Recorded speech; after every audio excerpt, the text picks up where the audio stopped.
Hi, welcome to Level 7 Access, a Marvel Cinematic Universe podcast. I'm JD Jackson. I'm Paige Branson. I'm Devin McGovern-Johnson. I'm Michal Schick. And I'm Jamie Blumberg. This is, sadly, the last WandaVision podcast we get to do, probably ever. Oh no, whatever shall we do next? I guess cover the next Marvel show if I have to. Which is in, 2 weeks? 2 weeks. It is in 2 weeks. We're back to talk about episode 9, the series finale, which I think is telling for people who are like, gee, I hope I get another season of WandaVision. You're not. The show basically just was like, you're not getting more WandaVision. This is over. Although, it could be a reboot. That would actually be kind of funny. Sure. Sure, I guess. Or they could do one called the Reunion episode. That's all the characters besides Wanda and Vision. There you go. A TV special. Yeah, a holiday special, as Tucker Dwin points out. Although we are getting that for Guardians of the Galaxy, so probably won't do that twice. But we are. Yeah. So, do we have did anything happen in Marvel over the last 7 days since the last time we sat down and chatted? I don't think so. I don't think so either. It is worth pointing out, something that's funny to me is, we've been doing the show for a long time. McCall was the first addition to the show, and she's been doing this with us for 5 years. This is probably the most consistent we've ever been on a recording schedule in those 5 years. We have nowhere to go. We're just like, yeah, we record on Sunday, period. No, okay, I want to say there was a stretch. It was either season 3 or 4 when Agent Carter was still on. And we went straight from the first part of S.H.I.E.L.D. right through Agent Carter, right into the end of S.H.I.E.L.D. I think it was season 3. Mm-hmm. Yeah. And we did not have any breaks. And I think we were pretty damn consistent at that point. In between that, we had a lot of, oh no, we can't do it this week. Or, oh no, the world is blowing up for us. Can we push it back? Part of that has helped because we finally got to the point where we were like, look, if one of us has to miss, one of us has to. We have literally 5 hosts.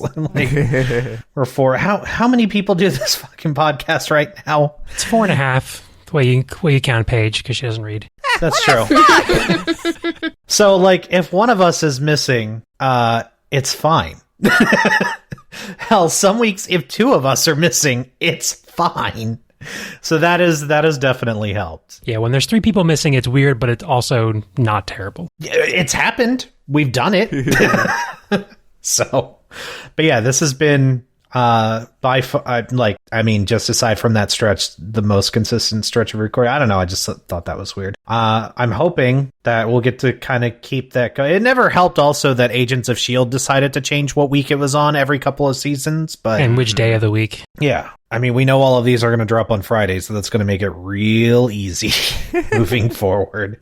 I guess they could change that up if they, when they start having more than one show at the same time, they could do we're going to drop one on Thursday, one on Friday. But they could also just release 2 shows. As far as we're aware, I don't think they're going to be overlapping. If they could have a show running every day of the week, they'd fucking do it. They will at some point if we're also talking about the Star Wars shows. They're going to have fair. A Star Wars show and a Marvel show overlap, and they've been putting those out on Friday respectively. Are they both going to come out on Friday? Is one of them going to move? That'll be interesting to see. Well, The Bad Batch is coming at the same time as one of these shows, isn't it?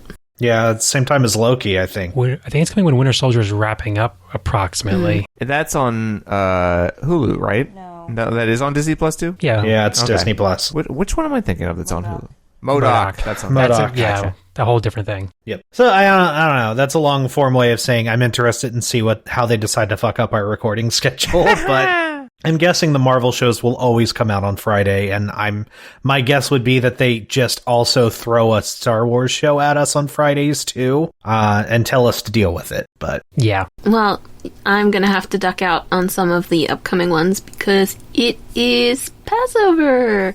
And yeah, they're all right over the weekend. They are. Yeah, that's gonna come up during the Falcon and the Winter Soldier, right? Yes, I believe so. Because that one's also, I mean, that one is also gracefully shorter, but I mean, considering it's running from mid-March through the end of April, yeah, I would think so. Yeah, it's literally it's literally Passover always falls somewhere in there. Yeah. So, yeah. Well, one person is away. We'll have to manage without you that week. It will suck. Yeah, and I'll hold down the secular Jewish fort. So at least nice, we're partially represented. Always important to have. Yeah, let's dive right into this. I just from our initial conversation about the episode on Friday, I wouldn't say that the discussion is going to be contentious.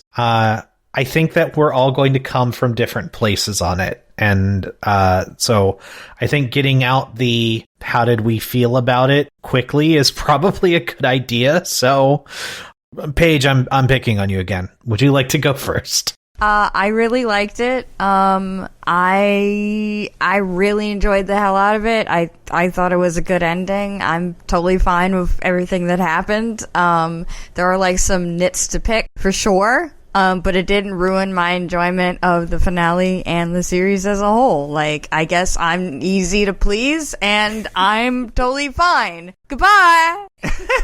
So I would jump in there and say that generally I am very easy to please. I mean, I'm the person who disliked The Rise of Skywalker the least in this group, I think. That's true. Is what we've established. So, like, it doesn't usually take too much to make me happy, and I'm also the one who, like, goes in for, like, dumb Godzilla movies and things like that. That's also true. I like I don't like Rise of Skywalker, but like I love Godzilla. No, that's a trash movie, but I'm kidding.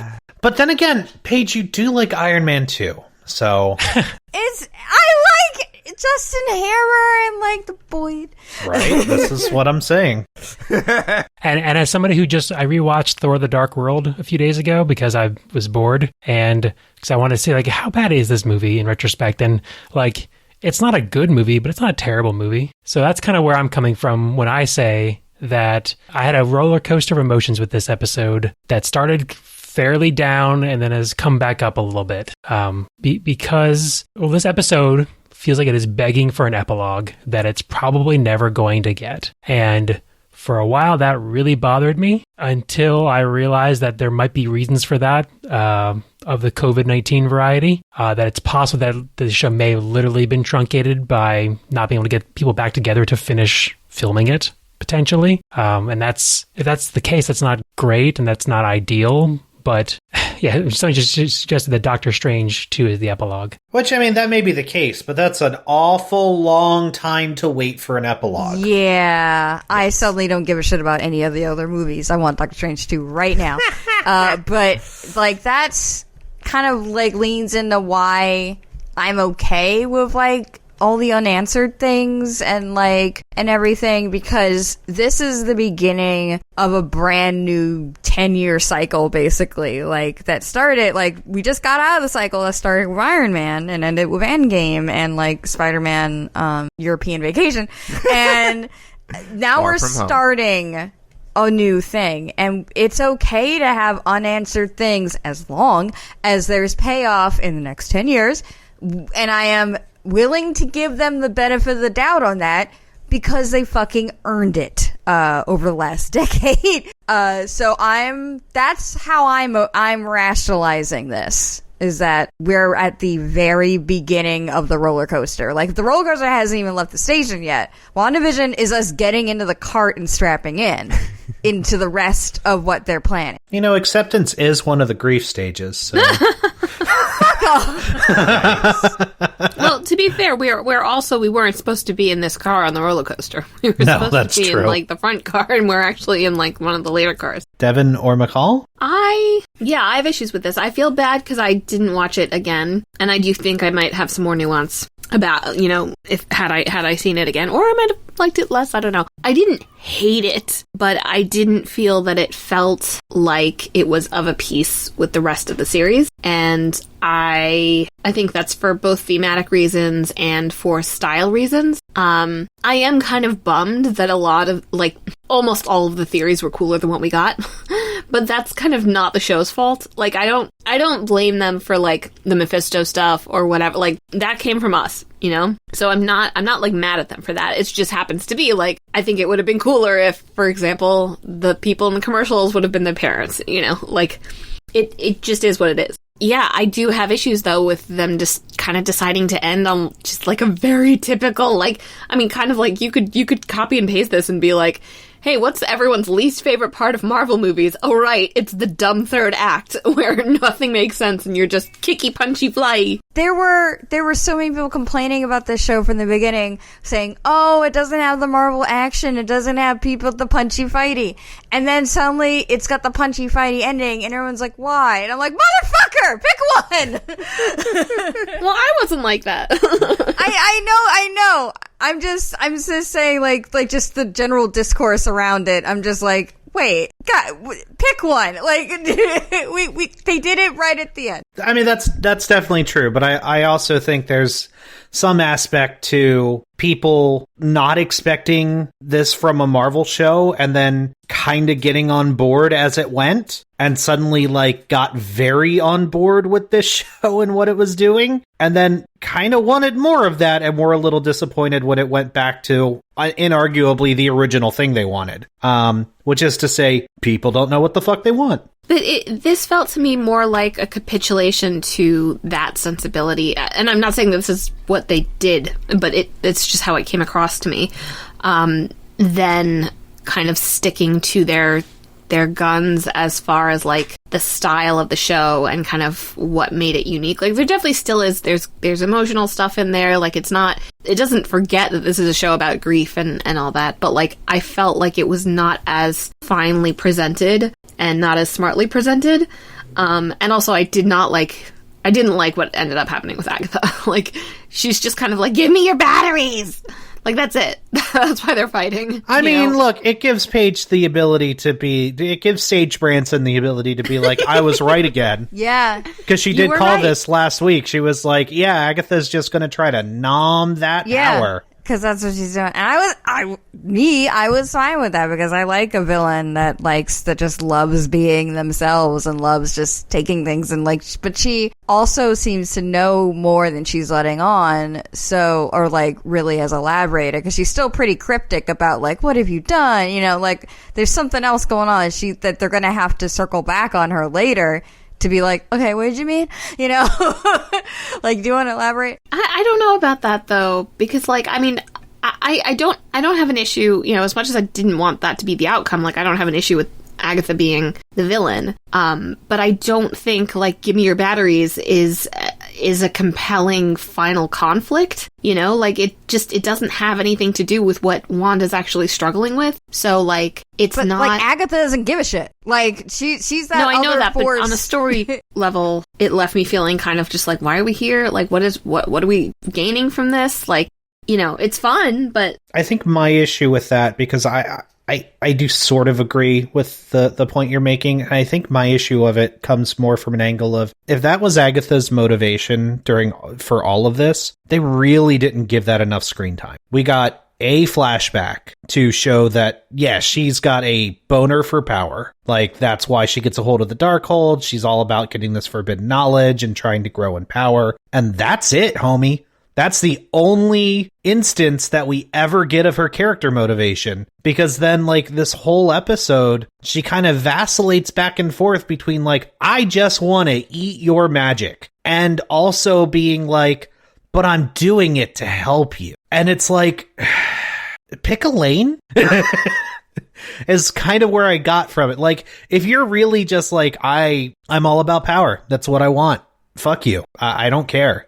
You have the most magic potential in the entire universe, and it's going to be mine. And I don't care about anything else. See, I thought it was a little more nuanced than that. I needed to see more of that than I got. I think we got that in the last episode of her trying to figure out what's going on with Wanda before she is all right, it's time. Well, I think that's part of the problem, is that they present it as being a little bit more nuanced than that, but they don't expand on it enough. Yeah, exactly. Right. yes, they asked you to do a lot of the work there, but to me it seemed like she was basically assessing Wanda and making sure that she was this threat either to her or whatever. And then once she established, like, oh yes, this is this being, I'm gonna stop this. And hey, while I'm at it, I like nomming on power. But she's not trying to stop it. She's trying to strip the Scarlet Witch of her power. For herself. For her own edification. Like, she is trying to become more powerful so that she can use this power. Under the pretense of you don't know what you're doing with your own power, let me just have this. Correct, but she also wouldn't know what she's doing with her own power. Well, I think that's her point is that she thinks she would. Yes, exactly. Because she has been studying this for how many hundreds of years, and she knows all the things she thinks. But then the Hex shows up, and Wanda shows up, and is like, this is something I've never seen before. Well, it's not that she's never seen it, that she's never seen it combined and applied in this way. This concentrated force of men. Right. I think they did enough of the legwork for why Agatha would why somebody who was interested in doing a magic nom would want to nom Wanda's magic. I'm on board with that. What they didn't really establish well is why Agatha is that person. And, in my opinion, what that does for Wanda, you know? Like, I want to take your magic just doesn't have, like, if she was trying to convince her to keep the Hex going because, you know, that was would be how she, you know, got her power or something like that. Like, it's just not connected to Wanda's struggle of wanting to keep Vision and the boys and the Westview life without, you know, turning everybody's brains into hamburger, you know? Like, if the bargain would have been, if Agatha would have been like, hey, let's do an even exchange. You give me your power and I will give you your boys and Vision.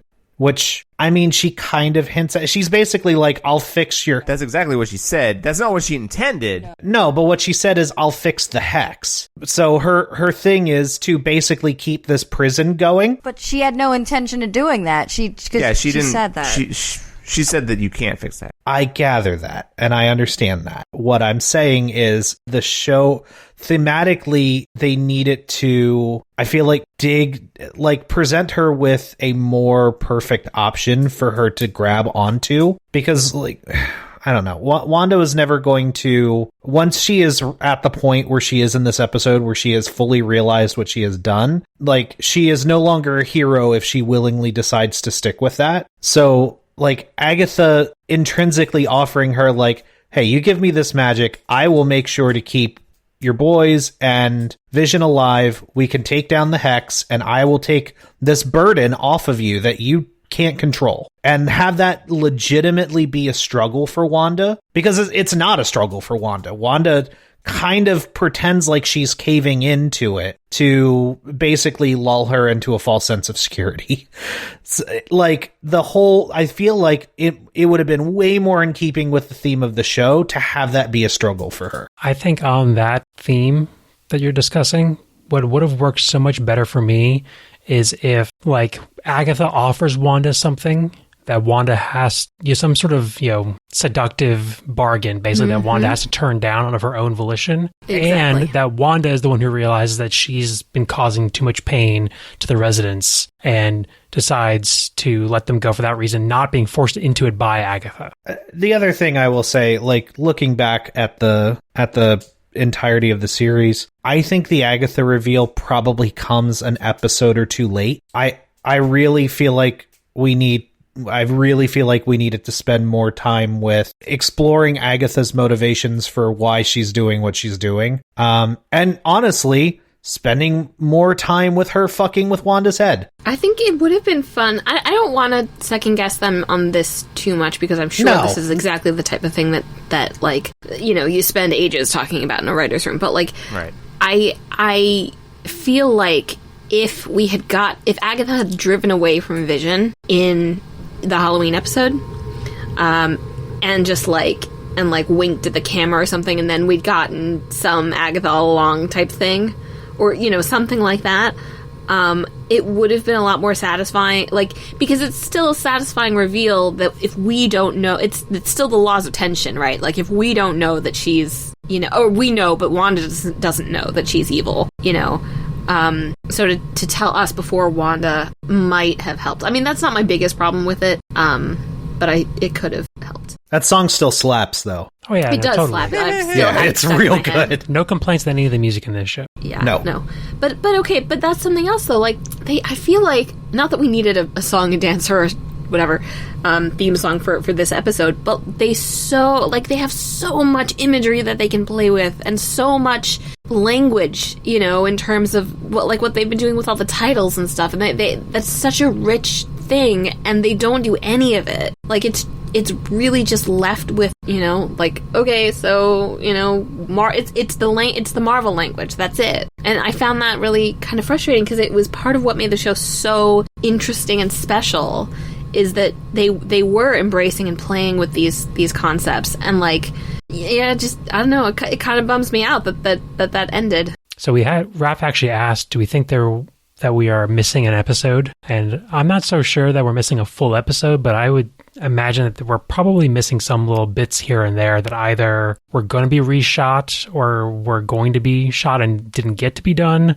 or like they had like versions of it that just kind of got cut, that are basically like deleted scenes that maybe they didn't fit in but would have helped explain some things and stuff like that. Yeah, maybe not a full episode, but do I think we're missing like a good 10-15 minutes? Yeah, maybe. I feel like there's a decent chance of that. Or at the very least, even if it wasn't that like they intended to do it and couldn't, it's still missing about 10 to 15 minutes. Yeah. One way or the other, I think, of better explanation for Agatha, and then also better wrap-ups for some of the other characters. Like, I can't believe I'm saying this, Hayward.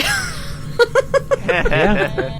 Hayward goes out like a stone cold chump in this episode. Which I'm fine with that, but I'm fine with him going out like a chump, but like, I feel like he wasn't even a threat, and it was kind of like, well, why were you here at all? Like, I mean, he was there to set up the Vision fight, and that's pretty much it. yeah, but why does he need another Vision when he he already has Vision? So what does he need another one for? well, remember the White Vision because- was told to destroy the other one, not so Yeah, I different. know, but like, I get that, Yeah. but I don't He was feel like also it's... sent in to destroy Wanda. Like that was his initial thing when he gets in there is, I am here to eliminate Wanda Maximoff. Like, He needs deniability. Yeah. He needs deniability for making Vision, for restoring Vision. also, yes, but also, you know, I think he's genuinely trying to... I do think he is genuinely trying to end the Hex and stop the situation. Yes, he is doing it partially for selfish reasons, but,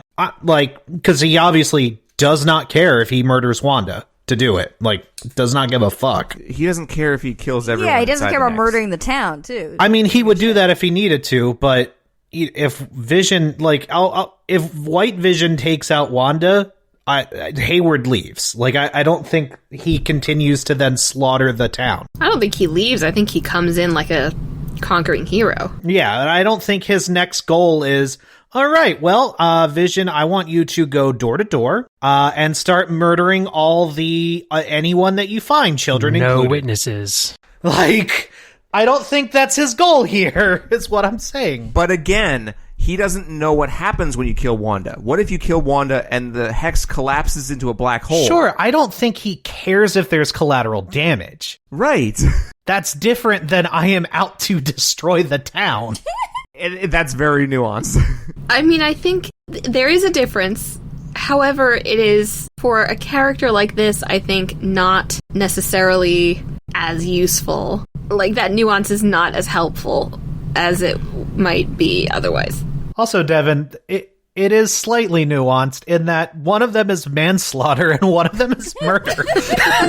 Like, legally, we've set up a distinction between those two things. That's how different they are. You know who could use a lesson in that? Darcy Lewis, because she does not know what people go to prison for. Nope. I guarantee you Hayward is not going to prison. No. He's probably going to be relieved of his command, but that's... Maybe. He'll be put on administrative leave. What has he done wrong exactly? He broke the Sokovia Accords. He did break the Sokovia Accords, which, Specifically, as we learned in Civil War, basically means nothing happens to you. I don't know. Yeah, man. I don't know. I mean, they did throw a bunch of people in jail, but then they let them out, so who knows? Yeah, like, kind of nothing happens over it. But yeah, there is a reason. The entire reason that he sent Vision in to take out those two targets is so that he could have a vision and not go to jail.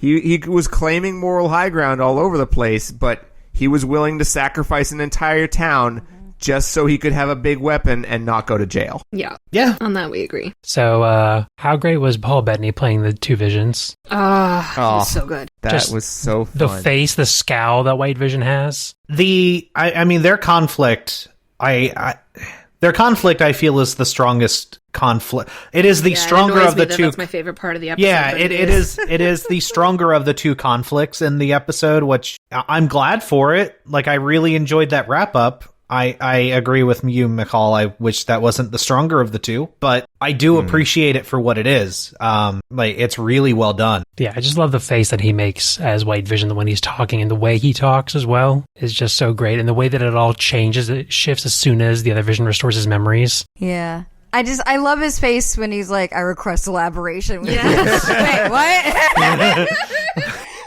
And it's so good for Bettany, who's been playing different versions of Vision, but like essentially the same moral kind, you know, and I'm sorry, I hadn't heard of the Ship of Theseus dilemma or whatever it's called in philosophy, but like, no, I hadn't, but like, I get turned on by this stuff. It's like it's a fun one. Like two androids floating in the air talking about philosophy. I'm like, forget it. I have great news for you. I just binge watched 4 seasons of The Good Place, and if you're interested in philosophy, I highly recommend that show. Have you heard of it?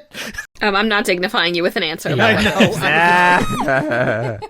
Yeah. So I was gonna say overall, like I did like this episode, and I watched it again. I enjoyed it again. And I like what it's setting up and the implications for that. I don't like that it feels like we're going to go for about almost exactly a year before seeing any of it paid off in the next Doctor Strange movie. And I'm a little... And again, we cannot hold that against WandaVision because WandaVision was not supposed to come out now. It was supposed to be coming out like 7 months ago. Yeah, but Doctor Strange was also not supposed to come out when it was supposed to come out. Doctor Strange was supposed to come out a year. Yeah, it was supposed to come out in November. Already out. Yeah. So it still would have been about this similar length of time in between the two. It would have been a couple of months. And my bigger issue there is I'm a little worried that we're not going to get follow-ups on some of this stuff. Because they've confirmed that Wanda's going to play a major role in Doctor Strange 2, and that's great. But I don't think we're going to see Darcy Lewis or Jimmy Woo in the next Doctor Strange necessarily. No, but I'm also not left. The show, I don't feel like, left me with a lot of questions for them. Not a lot of questions about them. Like, they're not integral to Wanda and what might happen in Doctor Strange 2. So if those two characters aren't in it, like, no, that's fine. Yeah, like I'm not left here scratching my head or like. Look, I love me some Darcy. I love me some Jimmy. I would like to see what else they get up to after this. I feel like Darcy should be in trouble for skipping the debriefing, especially since she caused a car accident. But I have some other problems with that scene. I love how, like, she was in this episode for a grand total of, like, a half 5 seconds. Hey, one of my problems with this episode is how little Darcy there is. But, yeah, like, I guess I understand where you're coming from on that, Jamie, but I'm not there with you because I don't have questions about them. So, yeah, I don't think Doctor Strange is going to deal with those two at all. Jimmy will probably show up in, the third Ant-Man movie? Next Ant-Man, yeah. Presumably, yeah. Darcy will obviously show up in the next Thor movie, but... I wouldn't necessarily say that. I hope so. Well, we don't really know a lot about what's going on in the next Thor movie. It seems like a really weird one. So if Darcy shows up in there... I mean... Did you watch the last Thor movie? It was kind of weird. Yeah, it's another Taika Waititi Thor movie, so of course. Yeah, it's going to be a little weird. But I mean, like, there are it also wouldn't surprise me if Darcy shows up in Doctor Strange. There's a lot of the upcoming stuff that if Darcy just randomly popped up, I'd be like, okay, Yeah, that tracks, actually. Since she's now the Marvel expert on wormholes, we're going to be dealing with a lot of wormholes, I think, if we're screwing around with multiverses technically, and time things. Jane Foster also is, but...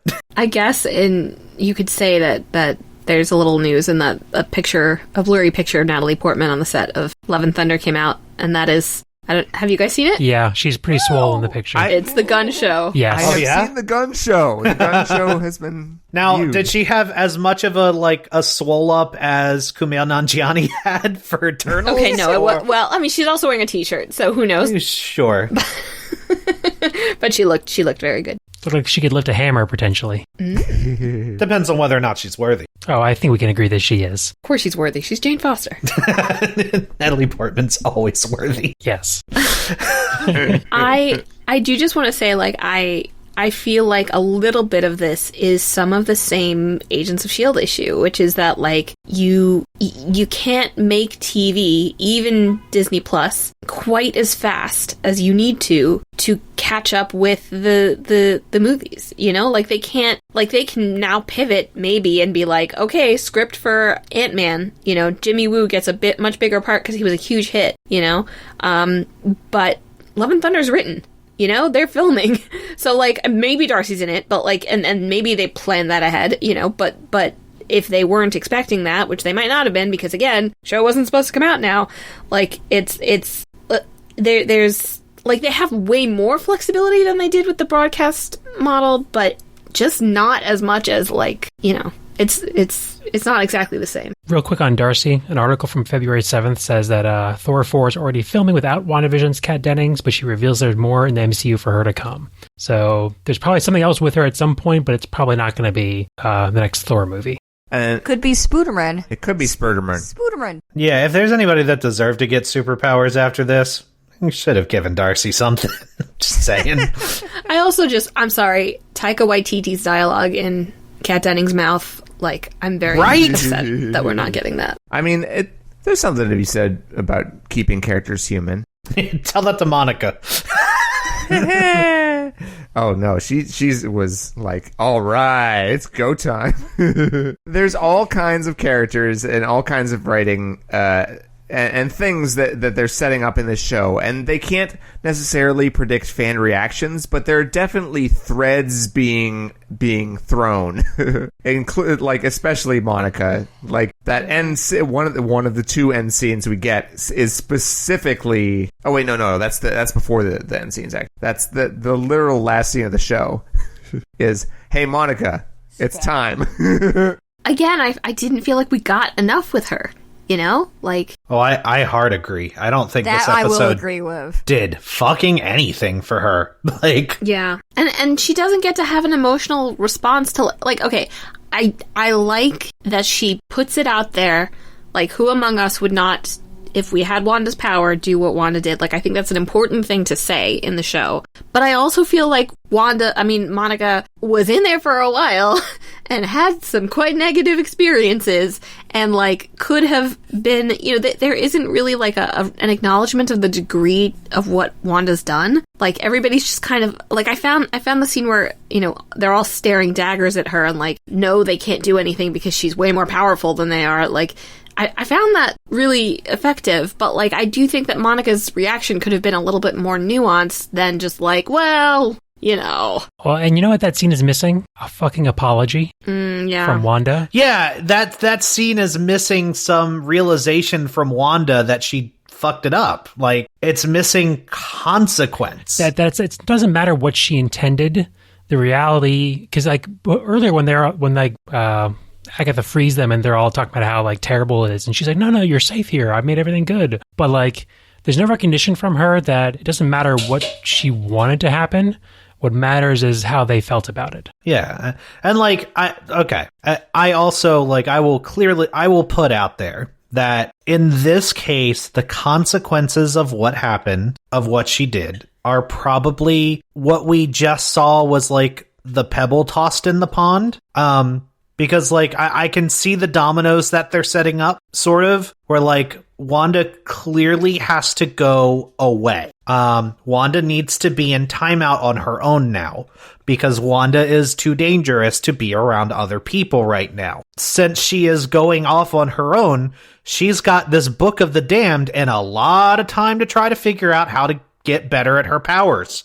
Now that Agatha has basically been like, you don't know what you're doing. Like, she's got a book that will teach her what she's doing. So... Will it, though? Or will it teach her all the wrong things? That's the point. That's the consequence of this is actually leading her down the road to worse choices. And, like, to me, the Stinger reads as a villain origin story. Yeah, what if the villain of Doctor Strange 2 is a nightmare? It's just Wanda. I mean, yeah. Like...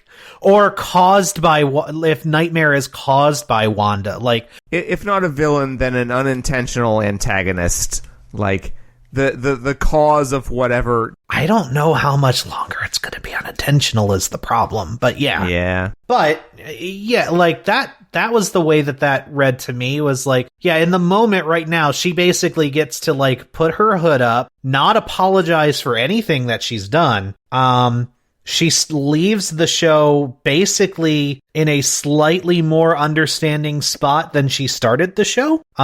Because, like, I can't even say that she has moved on from Vision, because Vision's parting words to her are like, I mean, I'll come back somehow. I always do. And she's like, yeah, I know. That's fine. So there is a white Vision with all of his memories that flew off to, like, who knows, Bermuda? Who the fuck knows? So I mean, that was probably my other, probably Greece. Yeah, that was my other big complaint about it, is like I don't have a sense of what Wanda learned. I just pictured him barging into museums in Greece like, where's the fucking boat?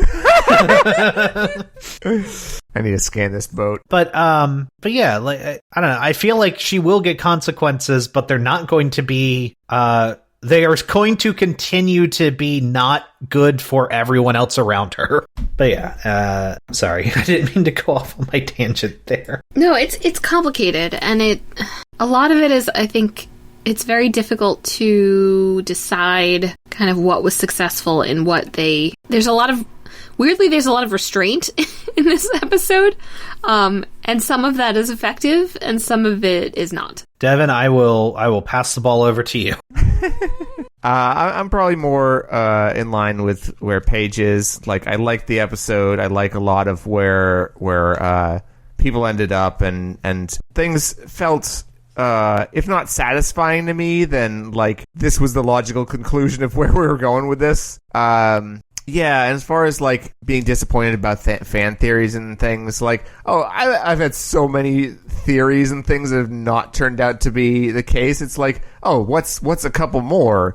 And I was never really on the Mephisto train that hardcore anyway, so I'm not too disappointed about that. Like, the one thing that I will say is the one thing I don't think people can be blamed for is the Evan Peters, like, because of, and now like stunt casting is a thing, and like having characters or actors rather play characters that they played before or come back as similar roles in a show that has something to do with that character, that's nothing new. But because of the nature of the show and because of that character showing up as that character, like I don't blame anyone for thinking, I thought we were doing more with that, and we may still be doing more with that later. It's I don't think we're done. I don't think we're done, and it's just going to be disappointing if later on we find out that that's all there was to it. Well, there are legitimate still questions, like even if he is just a regular dude from Westview, there's still questions of speed powers. Oh yeah, the implications around him are still interesting. That was clearly indicated to me to be the beads that he was wearing by Agatha. Like, Agatha gave him those powers. I mean, that was implied to me that was how she was controlling him, not that it had anything to do with the speed powers. I didn't get the speed powers came from Agatha. If he didn't, like, when he has speed powers earlier, like, doesn't he overpower Monica and then doesn't after that? Like, no, she overpowers him and then tears the beads off, and then we don't see him again. Right. Exactly. See, I still think this is Wanda's projection And it, like, obviously the control is Agatha's, but the... Right. She has co-opted him. She put him in the position to get to, like, be more affected by this place as Wanda kind of draped that mantle over him. But she retained the control of the character within the character. I will go on record and say that Evan Peters is going to go the way of the original Mandarin, which is, oh, well, this clearly means something for later, and then it never did. So, and that's one part of why I'm frustrated. I'm a little worried that's how it's going to happen. It might. I don't think it'll be because they want it to be like that. However, I will at least give the Mandarin reveal credit now, because at least it didn't make a goddamn dick joke with it. I'm not as mad as everyone seems to be over that. It's the worst joke in the MCU, and that's bad. Like... I feel like there's some moral concerns there. If there's this guy under Agatha's control and he's her husband. I don't think that was literal. I think that was just the cover story. Yeah. Yeah, I guess.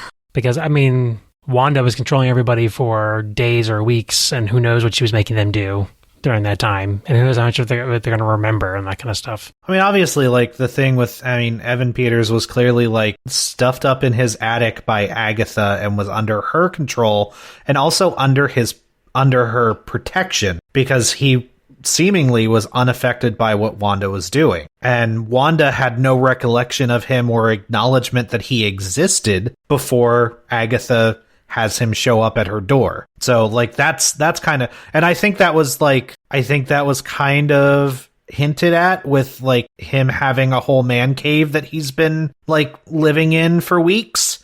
I think that was kind of the implication of, like, him living in the attic. It's very Jane Eyre. I feel like this show did a really good job earlier in the season of, like, hinting at things and setting things up subtly, and then it explained them later. And it does the same thing in this episode, but there's no later to explain it. I don't feel like the show has many questions left unanswered. Okay, so tell you what, I'll go ahead and summarize my general questions. So there's Evan Peters and whether he is just a dude named Ralph, or if he is Jimmy's witness protection person because he laughs at his own apparent last name. I mean, I will say, yes, I guess that's a question. However, if you just take the text as the text, it's a question they answer. So, okay, so I guess what you're saying is we are assuming that, or you are assuming essentially that what Monica determines is that he's the one who lives there, and that's it. That is his house. Yep, okay. That is his house that Agatha co-ops. Then why does he laugh at his own last name? Because he's a child. He's still under the control at that point. No, he's not. No, she's pulled the beads off him by that point. She's pulled the beads off of him. That's after, yeah. Is it? Yes. It is. Because the show really badly wanted to make a dick joke there. Like, I don't know what to tell you, man. I could have sworn that she showed him that picture before she pulled the beads off. I'm on Jamie's side on this. That's all I need to say. I thought the only line he got after she pulled the beads off was like, "Don't hurt me." Yeah, I believe so. I thought that when she determined that he was not actually Quicksilver is when she's like, okay, I can take this guy. Yeah. This is some shenanigans going on here, and I just got to figure out what's going on. But, I mean, let's go the other direction. Let's assume that he is the Witsec guy. Who cares at this point? Yeah. Right now, we're not going to get an answer to that. Right. It's for later time. What I'm saying is that if you just read the text of the show, it's not a lingering question. It's a question that's been answered. You have to ascribe a theory to him to leave that as a question. See, I don't think the Witsec guy is important at all. It clearly isn't. Yeah, unfortunately. I think that there's a couple ways to read it. Like, you can say, oh, this is an important thing, but it's for later. Or you can say that the Witsec thing was just so that we could show characters who have shown up in the show with different names to say, oh, these people have different names. So anyone that we have seen so far that has been named, that's probably not their real name. Right. And the other side to it as well is they needed to get Jimmy Woo there somehow. I mean, sure. That seems to be the cause of, like, or at least the story. But I mean, with this joint operation thing, you could say, "Oh, we needed a person from this agency, and you were it." The reason I say that is, when does the WITSEC guy ever get mentioned again? Well, he doesn't. That's my point. If it was important, if they were trying to leave breadcrumbs for later, they wouldn't have not mentioned him again. It would have come up at some point. It would have come up if it was intended to be important down the road. Well, yeah. So obviously, in retrospect, they didn't intend for it to be important, and it is in many ways our fault for continuing to wonder about it and thinking it was more important than it was. But I do feel like the show trained us to like look at things very carefully and watch very carefully.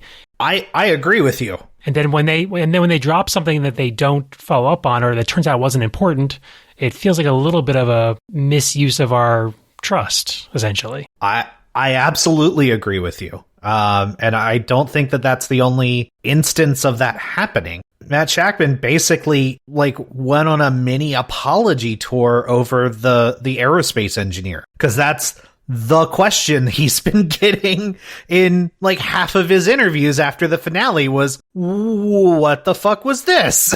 And he was basically like, I'm sorry. I understand that wasn't the reveal you all were looking for. My bad. See, and I feel really bad about that, because I don't think that creators should have to like apologize for the story that they meant to tell. You know, I feel like there's different, like you have people who are going very extreme on a lot of sides, which are like some people are like, you know, they didn't answer anything and blah blah blah, and then other people are like, they never promised us any Rose Garden / theories, and it was all, you know, whatever. And I feel like it's really somewhere in the middle, because some of the theories were encouraged by the show, and some of them were definitely fan things that were brought there. You know, like I'm really bummed that the parents weren't the actors in the commercial, but the show never suggested to us that that was going to be the case. Yeah, no, that one I feel like is fine. But the idea that, like, right, so Evan Peters being somewhat significant, people speculating on that is not the same as people being like, you promised us Mephisto, when they didn't. I mean, because there are clearly, I mean, Dottie was a red herring, and it was an admitted red herring. Yeah, that one feels purposeful. Yeah, it was. They admitted it in interviews after the show was done. That, you know, basically, like, the whole thing with Dottie and, like, Dottie is the key to everything was just an early season red herring. It was to take this, like, to take the attention off of... Not a very well-written red herring, but it's fine. Whatever. Right, but I mean, like, so I'm of both minds of it as well, because there are clearly instances where the show purposely does that. Purposely wants us to look at something, go way hard on it, and then doesn't pay it off, or just kind of barely pays it off, or doesn't pay it off in a satisfying way. And I would argue that Evan Peters is an example of that. Like, that was clearly stunt casting. They did it because they were like, haha, we, you know, like, Fox isn't going to be upset that we cast Evan Peters as Quicksilver in our show, because we have the rights to him. Because if they get upset, we'll kill them. Right. Like, they did it to do it, and, like, it was a fun haha. It was more of an Easter egg than anything else, but they did it on purpose, is the thing.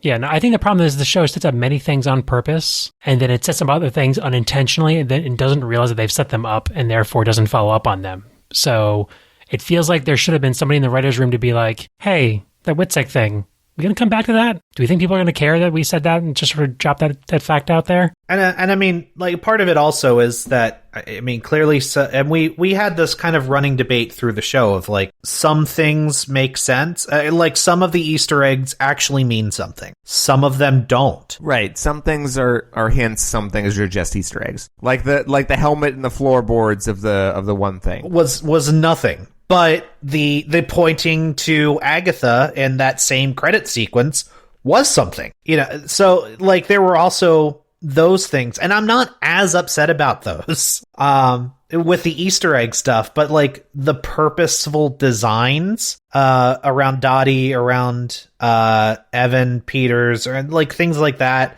around the aerospace engineer, like, though, I think it's okay for fans to be a little miffed about that.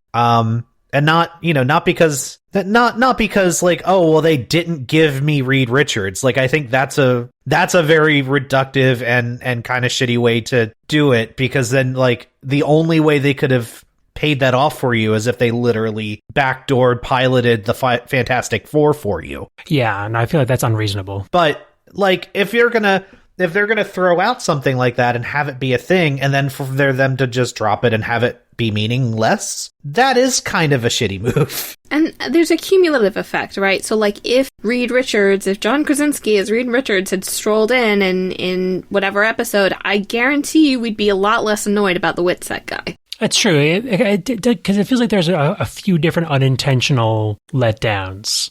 And the fact that this many of them have piled up is the problem, I think. And I think there are ways they could have diffused this. Like, so for instance, if instead of Monica saying, I know an engineer, if she said, I know the engineering team down at Sword can do this for me. Like, not a problem. If Jimmy said there's somebody here in Witsec for, being a mafia informant, not a problem. Like, there are so many ways you could have diffused these, but because, again, the show trained us to look for things and look for clues, when they set things up that could be clues, and more specifically to look for questions to answer. Yes, exactly. So that's my problem, I think. I'll just, Devin, did you have anything else that you wanted to add to how the show made you feel? No, I think that was it. I think Jamie might have had some more questions, but pretty much I'm okay with things, and I'm looking forward to what they do with the threads that they've thrown. Yeah, sorry, Jamie, we were going down the unanswered questions. I apologize. It was the one. Yeah, no, this is what we do. We're getting convoluted, so it's not a problem. So it was whatever was going on with Evan Peters' character. Then there's, of course, the Witsec thing with Jimmy, which may or may not be related. Who knows? Exactly. There was the Monica's engineer thing.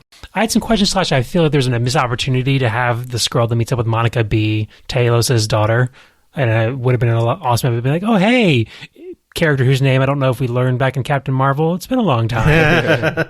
Right. So wait, wasn't that his wife? It was. It was? That was his wife. No, yeah. That was his wife. Yes. Didn't seem like it, but then again, that should have been somebody else Monica should have recognized. That voice sounded like her. Yes. That's possible. But then either way, the Monica should have recognized her, because even though Skrulls look similar, they still have some distinctions. Jamie, it has been 20 years. Well, you don't know how long it's been for Monica. She could have seen them 2 weeks ago. Yeah, that's the thing. We don't know how much contact that they've had. No, we do, because they don't show up and are like, yeah, your friend, the Skrull. They show up and are like, we were friends of your mom. I thought they showed up and said, a friend of your mother's is I think that's looking for you, and I think that it's implied that it's Nick Fury. Yes. Okay, I think that's what that was. I apologize. I thought they introduced themselves as a friend of her mom's. No, I don't think there's been no contact, because again, I think when she's referring to extraterrestrial allies, she's talking about them specifically, the Skrulls, and she mentions that a couple of times. Yeah, I think she's definitely still aware that they're around and that kind of. Apparently, she's not mad at them, just Captain Marvel. Yeah, right. That's the thing. Because she's mad at Captain Marvel, it's kind of like, well, the only ones left that she would know about are the Skrulls. Right. And I mean, to be fair, we did hear Fury's voice a couple times in Monica's vision power, whatever. When she went on her vision quest. Because she was looking for Vision. No, she was looking for Wanda. I know. Look. I do want to say, I'm disappointed. I'm not angry. It sounds like... Yeah, being disappointed is worse, though. It's worse when a parent's like, I'm not mad, I'm disappointed. But I'm not like Agent Carter, I just wasted my time on this, it was really fun, and it was really fun to analyze every week, and there were a lot of cool things. It just happened to be that what we were building up in our heads, at least in my opinion, was cooler than what they ended up giving us, and there are worse crimes for a TV show. I actually think that I'm so glad we didn't binge this, but I feel like if you binge it in a while, the end will probably play a little better. Yeah, it'll be interesting to rewatch the series, beginning to end, basically. Yeah, I definitely want to go back and do that. So yeah, I know I have come off as being more on the negative side about this episode, and I do want to couch that because I don't actually feel negatively towards the episode, nor does any apprehension I have about the episode take away from my feelings about the show overall. This is still probably my favorite Marvel property that they've done. It's this and Black Panther. Maybe like they're real close for me. So I want to couch all this as saying like I'm not really that upset with the show. There are things that they did that disappointed me. I've kind of gone through the bait and switch that they did with some of the mysteries that they tried to set up. I am of the opinion that all of the questions that they posed, they actually answered. Some of them were underwhelming, and some of them were disappointingly straightforward. For a show that really did want to play games with you, at a certain point, it stopped play. And that was kind of disappointing for me, because I really enjoyed the weird, cerebral, heady, existentially horrific show that it started out as, and was for 3/4 of its run. I think my biggest disappointment with the episode is that it devolved into a Marvel show. It became superhero fight the episode. That felt like a lot of the runtime was the conflict between, like, the fight between Wanda and Agatha, and then the fight between Vision and Vision. And that's fine. I do expect there to be some superheroing in our superhero show, and they did hold off on it quite a bit. But I was kind of disappointed that that's how Wanda and Agatha resolved their conflict. I was way on board for Vision and Vision to solve their conflict that way. And I thought it was thematically appropriate for them to basically solve their conflict by talking. But I was also sitting there like, man, they kind of gave Vision Wanda and Agatha's resolution. Like, I didn't want, and look, I really like the way that Wanda does overcome her. I dug that. I definitely, after, like, when the last time on WandaVision popped up and they hit on the runes, I was like, oh, okay. Yeah, that was actually painfully obvious to me. Yes, and that undercut it. I don't blame the show for that on its own. That I do blame the show. I think that's actually kind of annoying writing to be like, I don't know. I don't know who makes the call as to what was on the previously on. No, that's certainly true, but Agatha basically looks into the camera and says, like, only the witch who casts you guys taking this down? You noticing this? Only the witch who casts the runes can't, like, and it was just, I don't know, it was too obvious for me. It was, yeah, whatever. That can be for, like, the people who aren't, like, like TV fucking munchers and, like, and that's fine. You gotta go with, like, with that shit. Like, no, that's fair. Yeah, I usually think of it for, like, the other people that aren't, like, dissecting this fucking thing every goddamn week.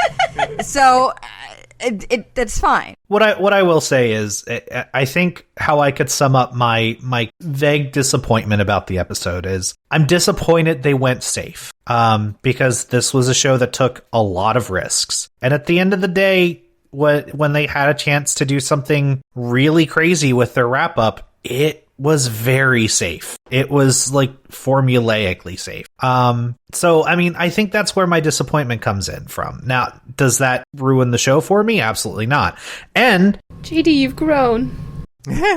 For it being a Marvel, like, for me being disappointed in the Marvelness, the spectacle of it, like, it was still pretty quality Marvel spectacle. Like, I'm still not mad at it. Visually, what they do, again, like, I understand that these are not broadcast TV shows, so their budgets, like, you can't compare them. But for a television show, the visuals in this episode are really good. Except for some wonky bits with Agatha.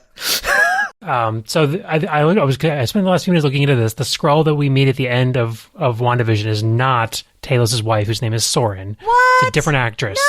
No! Bullshit, then. All right, it's fine. for me, it doesn't Okay, that's super matter, but I felt like I was being gaslit by you all, and I was like, I have to get to the end of this and figure out who this person is, because that was not what I thought at all. well, Jamie, here's the thing. We were actually gaslighting Oh you. no. This has all been a thought experiment for you. I was actually okay because, like, if you set up two witches in a property and they're both magical beings, and then you're giving me the opportunity to have them have a witch fight, I am front row with a goddamn bucket of popcorn, and I'm like, give it to me. Give me all of these two powerful women fucking having a magic fight all over the place, zipping around each other, fucking knocking spells back and forth. I am front row right there. That is me in particular. That is a thing that I enjoy very greatly. I will give that to you. My counter to that a little bit is Agatha is clearly a very powerful witch, has learned quite a bit over her time. Wanda, probably the most powerful witch on the planet. All the land. So why was their final confrontation them throwing colored balls at each other? Like it's a LARP. I don't care. That's literally, that's the reason is, I don't care. Yeah, it's not a terribly dynamic fight. Yeah, like there's just, I mean, they could have been shooting energy beams at each other, or like They go into Agatha's head, and she's able to force her out of it. but that should have been the whole fight. That's what I'm saying. I actually agree. I think that it could have been much more psychologically illustrative or whatever, and it again that comes back to my point of it just being kind of visually boring. But I get the badass perspective. I really do. Do you want to know what Marvel property had better magic fights? It's Doctor Strange, if we're being honest. Doctor Strange had much better Marvel magic fights, yes. Now, McCall, could you compare those two properties for me? Well, in Doctor Strange, they have glowy lights, and he gets trapped in his own death scene for like ever or something. Holy shit, that's actually correct. Yeah, well, it's not incorrect, is I've all been I'll say. listening to podcasts about it. But I don't know, guys. I watched some scenes from it. I was just like, I don't need this movie in my life. It's fine. But if we're talking about the appropriateness back again of the final big bad, I actually think that Hayward, much as I hate him, works as a better thematic opposite to Wanda, because their wants are actually directly in conflict. You know, There is a part of me that, an ending of this could have been Wanda and Agatha realizing that, you know what, we need to set the stupid magic fight aside because Hayward is the bigger threat right now. yeah. That would have worked for a resolution, and then Wanda could have still done what she did, which, I mean, isn't the nicest thing that she did. It's not polite. I mean, I actually thought that was a very fitting. It was great. But I just hope that she isn't living in Ralph's house, because I don't. we don't know where she's living. That would be one way to, I guess, keep Evan Peters around in the Marvel universe. But do you know what I'm saying? I do. What Agatha and what Wanda want are not opposites. Yes. Really. You know, like, yes, Agatha's is I guess, existentially to Wanda, but Wanda doesn't care about that she's, like, the Scarlet Witch or the most powerful witch ever. Like, that doesn't matter to her. That's why it's convincing that she gives away her power, which, by the way, I'm actually glad, because I was concerned that we were going to get out of this, and it was like, we have depowered Wanda, and now she can play with the rest of the supers, and I'm glad they didn't go that route. A female character. No, they actually powered her up. Yeah, they powered her up. Significantly. But so yeah, I just don't. I don't know. I don't. That's really missing for me, because throughout the whole fight, I was just like, I feel like you guys could just negotiate this if you really wanted to. You know, the stakes just didn't feel high to me because they weren't connected to what the characters wanted. And, like, I do get why they do that. I do get that the whole thing is so that, you know, we get the part where Wanda is throwing her magic at Agatha, and Agatha is sucking it away, we think. At least what they are showing before the rug gets pulled out from under Agatha. And we need that back and forth. And also, one of the things that Wanda does by missing Agatha with her magic balls is actually, I think, throwing the runes up on the X. Yeah, and I think that's exactly what that was. But so like that part of it I get. Thematically, Agatha has manipulated Wanda this entire show. So thematically, the resolution, if we're doing like there should have been some more of a mental manipulation of Agatha back to resolve that conflict, I guess. That kind of comes in part with how she's ultimately resolved, is that her mind is literally manipulated into being like regular again. The nosy neighbor. Oh, I actually want to give major props to Catherine Hahn, because I feel like you can see the hatred behind her eyes as she's saying, okie dokie, neighbor. Like, yeah. There's part of Agatha that's still very much there and knows what's happening to her, I think. Oh, yeah, she knows exactly what's happening. The parts that I will praise for this episode all up and down is I'm not the most sold on Wanda's resolution, I guess, in this, but the only reason that I'm more sold on it is because of how well Elizabeth Olsen acts it. And like, as much as I didn't feel as much as I felt like Vision, the prospect of Vision being able to come back in some way, shape, or form is a bit cop-outy on a show that is supposed to be Wanda's meditation on grief, and being able to that journey should have ended with her being able to fully let him go. And I feel like she's able to do that when Vision is like, I'll be back. See, I feel like that's only fair. It's only fair that she doesn't let him go fully, because the degree of the trauma is so intense that I don't think it would have necessarily been earned. Like, even through all of the work that we've done in these episodes, which has been great, like, I just don't think you can get over your killing your husband, boyfriend, lover, and then watching him be time rewound and murdered again, and then I just don't think it works. She does it to her kids, though, and she doesn't even stay in the room with them. The kids are our problem. The kids are a problem in this. I mean, like, I'll mention that, like, when they put them to bed, it's like, I mean, I don't mean to bring this down, but like, it very much kind of gave me like, you know, oh, well, you're the child of a Nazi, and like the Allies are coming in on us, so why don't you just go to bed and drink this delicious milk, and you'll wake up in the morning, wink, wink, wink. Like, it was like they're just lying down and waiting to die. I'm sorry, like 10-year-olds don't fall asleep that fast. Yeah, that didn't feel great, and I think that, but you know, like, as much as I don't love that stretch of the show, I was still emotional over it because of how well Elizabeth Olsen and Paul Bettany acted. I don't feel like the writing of that, I mean, no, the script is fine. The concept, the framing around that scene happening, I don't feel like was up to the level of the performance they gave for it. But it emotionally affected me. I was in tears during that part of the episode. Again, like I said last episode, I just lost somebody in January, so I'm kind of an easy mark for that. But it got me real hard. It made all the tears happen. So mission accomplished. I don't know how else you do child death on a Marvel Disney project without closing the door and not actually seeing. Mm-hmm. I mean, they did enough of it with them kind of like disintegrating halfway in the middle of the episode. Okay, and also, like, we open the episode with literal noose, like, being choked. So, like, they don't mind, and also, we see Vision go, and it's not the traumatic, painful thing that it was previously. So, yeah, I feel like you could have had a scene in the room where they all go peacefully together. Like, they would have had to have had no. I don't think it would have been peaceful. The kids would have had to have had an understanding of that, and that's an understanding that only Vision can really have that quickly. The kids wouldn't have had that quickly. Well, I don't know. I don't know. Matt's daughter did. The kids are weird, and they seem to kind of understand.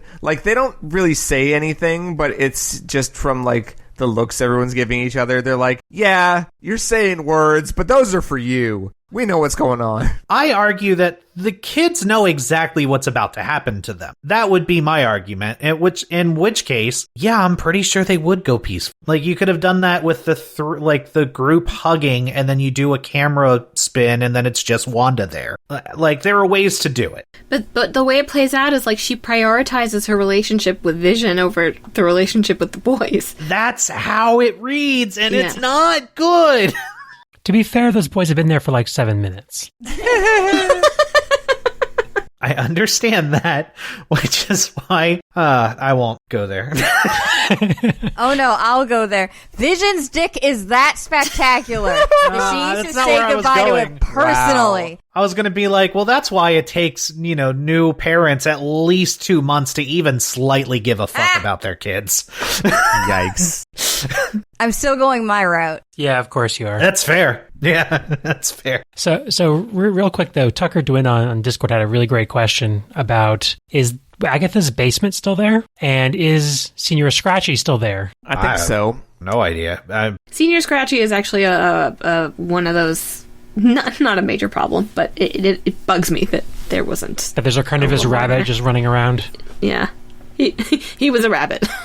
That's it. He's a rabbit in as much as a witch's pet rabbit can be a rabbit. It's a familiar. And traditionally, rabbits are. I know. It's also one of those that was clearly an Easter egg, but it was such an obvious Easter egg that it was like, you have to be doing something with that, right? You've brought him up like 18 times. I think naming him that way, just an Easter egg, the fact that he's still there somewhere is... It's sus. The lingering question.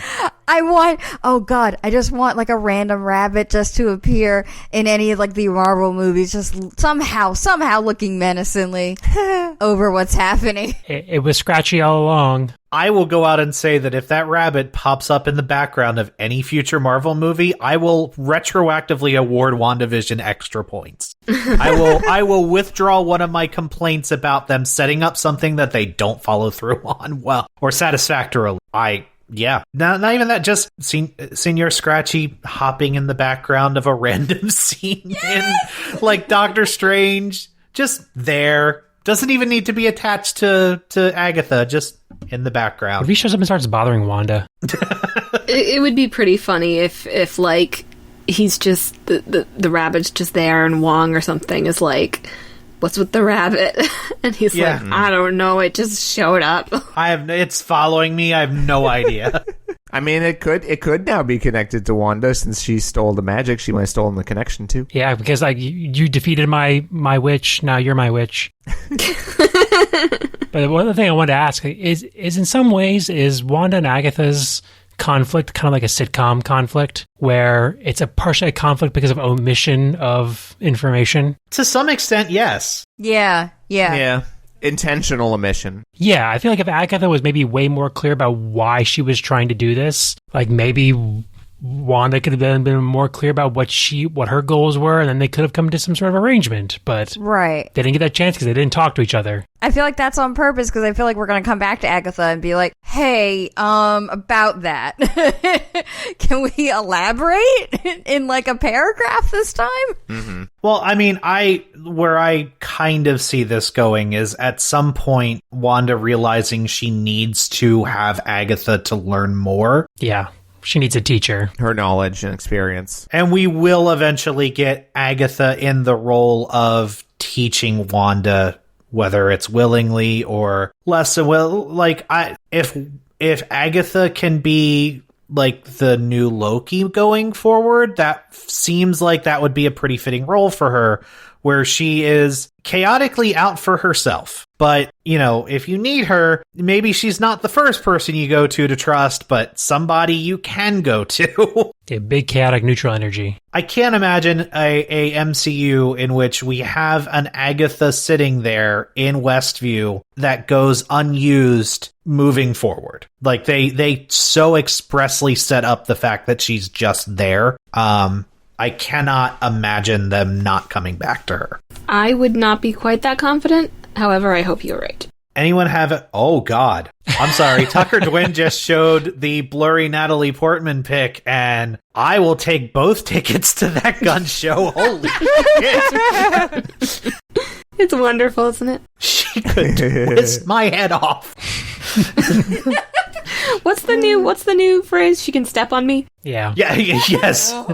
She could step on me like a 9-foot tall Victorian vampire. Oh, boy.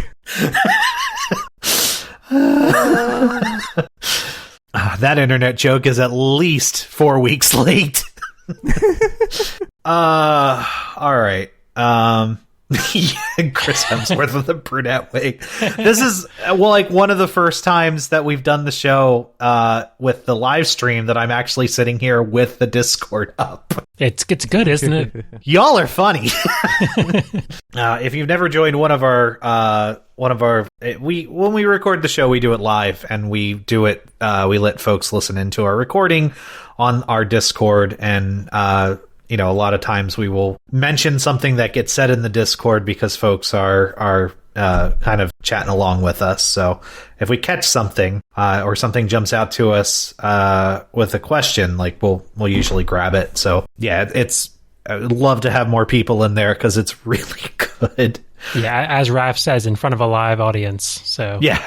It is appropriate that we busted that out for the sitcom stuff. Yeah, exactly. And see that, that's I guess my last thought about it is when I say that I was disappointed in it going to like the Marvel spectacle, I'm not even referencing the framing device of the sitcoms. Like, I'm actually not terribly disappointed we lost that, as much as I did like that throughout the show. Like, I assumed at some point we were losing that, and we didn't have it last episode, and it was fun. But where I feel like the episode is a little disappointing for me is like I don't feel like it quite ties the themes of the show together. And that was the thing that really elevated the previous episode for me that didn't have the framing device. Was that thematically it was on point. And I guess the only other episode that I feel like didn't get into the themes was the 4th episode. Our interruption episode where we learn about Sword and all of that. But I mean that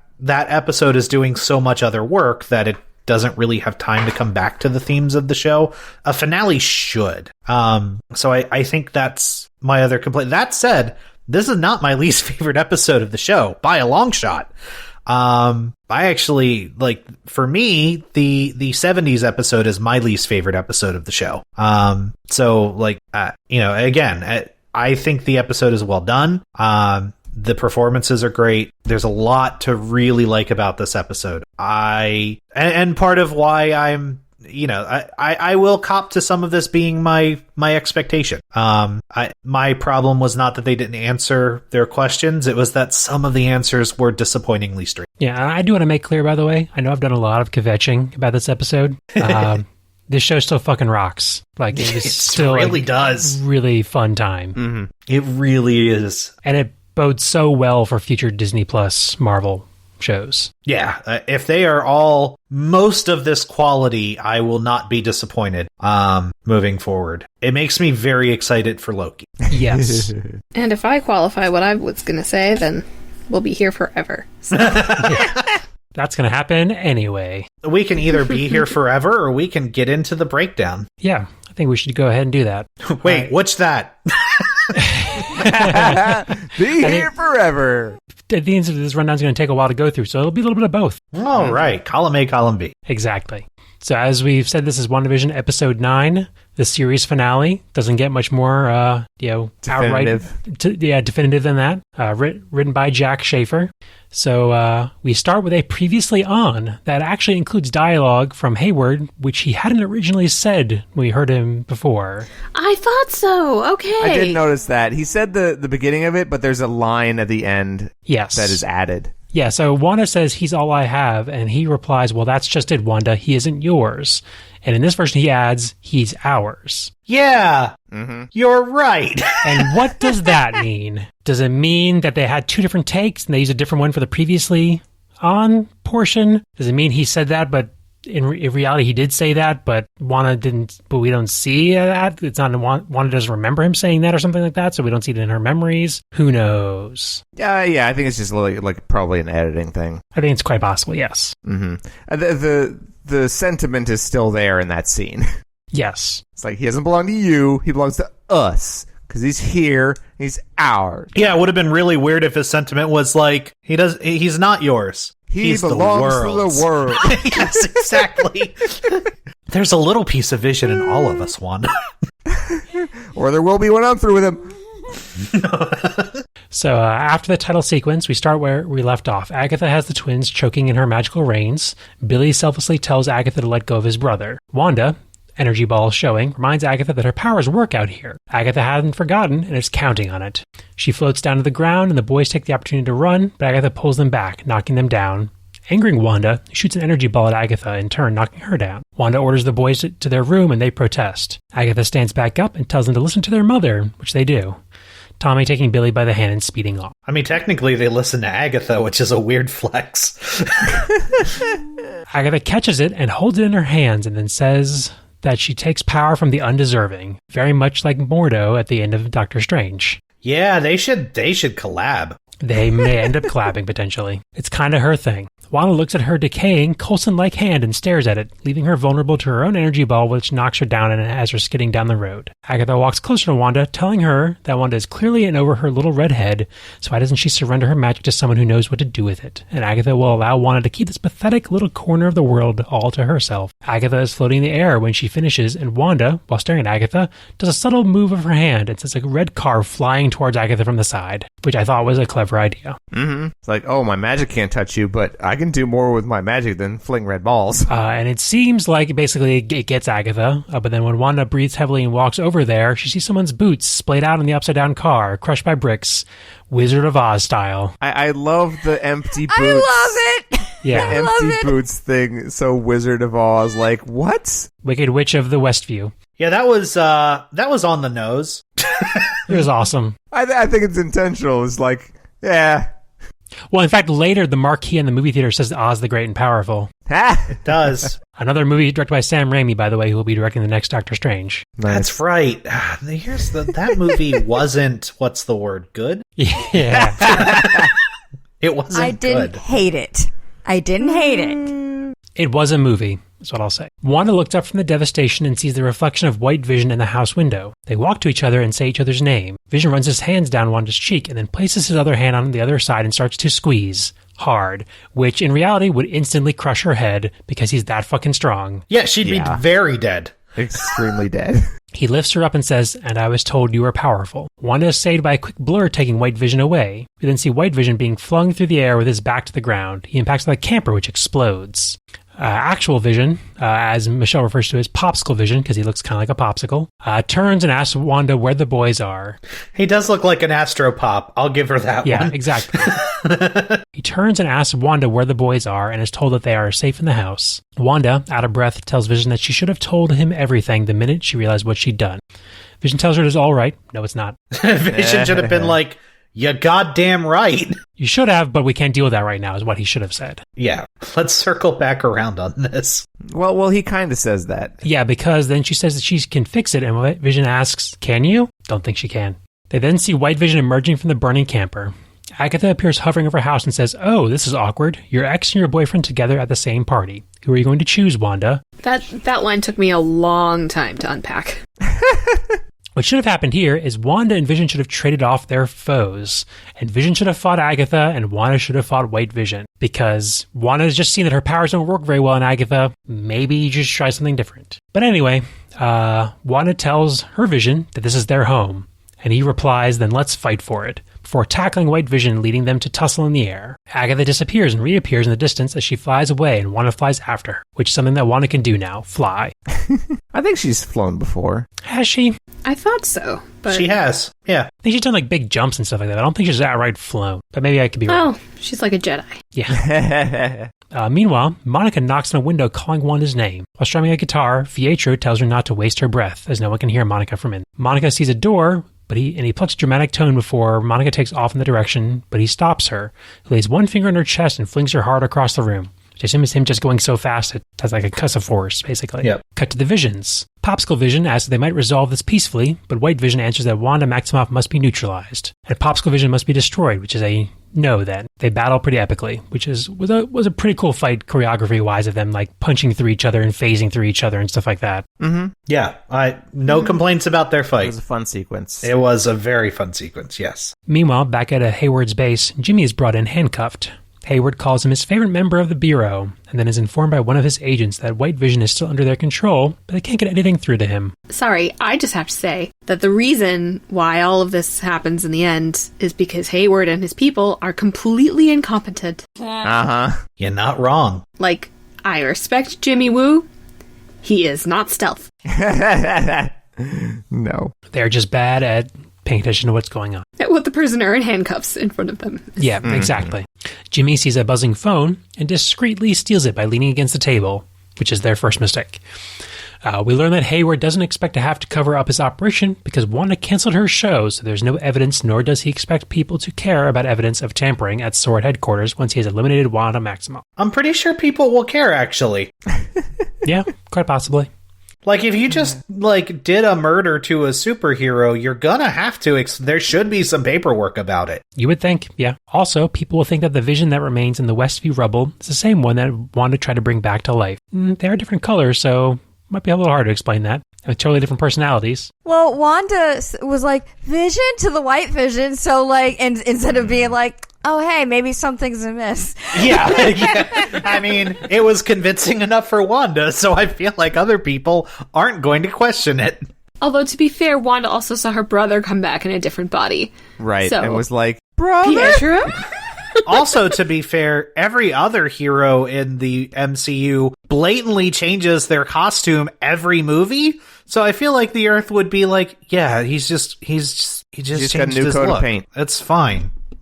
Don't worry about it. I took that as saying that Hayward was going to keep White Vision secret and sub in. I don't think so. No? No. He wanted to bring Vision back into the public under SWORD's control. But claiming that Wanda was the one who revived him, so it's too bad. We had this Vision we have to use now. Yes, Wanda is the one that did it, and we got him back and fixed him. Okay. Which is what he's been trying to do the whole time. The whole time. So Hayward offers Jimmy the chance to be a part of all of this, but Jimmy rebuffs him with a notice that the FBI will be there within the hour. He's then deposited into a barn kind of thing where he says excellent security. Yeah, he says flourish and picks his handcuffs off. Which was a great callback. Exactly, yeah. Then he calls in a favor with a friend at the FBI, asking if he can have a team there within the hour, because Jimmy was bluffing. So we're back in Westview, and Wanda lands in the city center and starts walking around looking for Agatha. The Presto driver clearly tells her, "Don't shoot, I'm just the messenger," and drives off. Emphasis on the don't shoot. Let me be very clear about So this. it's both calling out that they're scared of her and that they're still controlled by the framework that she has set up. Yeah, because that was his first line, I think. Oh, I think so, when he walked up. Yeah, when he walked up to Agatha. So Wanda is then struck by a ball of magic and knocked to the ground. Agatha is on top of the movie theater, hanging out in front of the billboard. Agatha points out that Wanda has never been up against another witch, and that there's an entire chapter devoted to the Scarlet Witch in the Darkhold name drop. Bum, bum, bum. Making sure to add, for Wanda, with a whisper, "That's the Book of the Damned."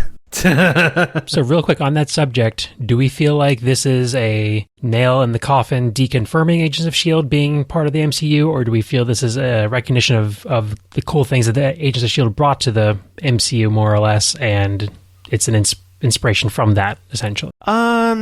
I think it could be either or both. Yeah.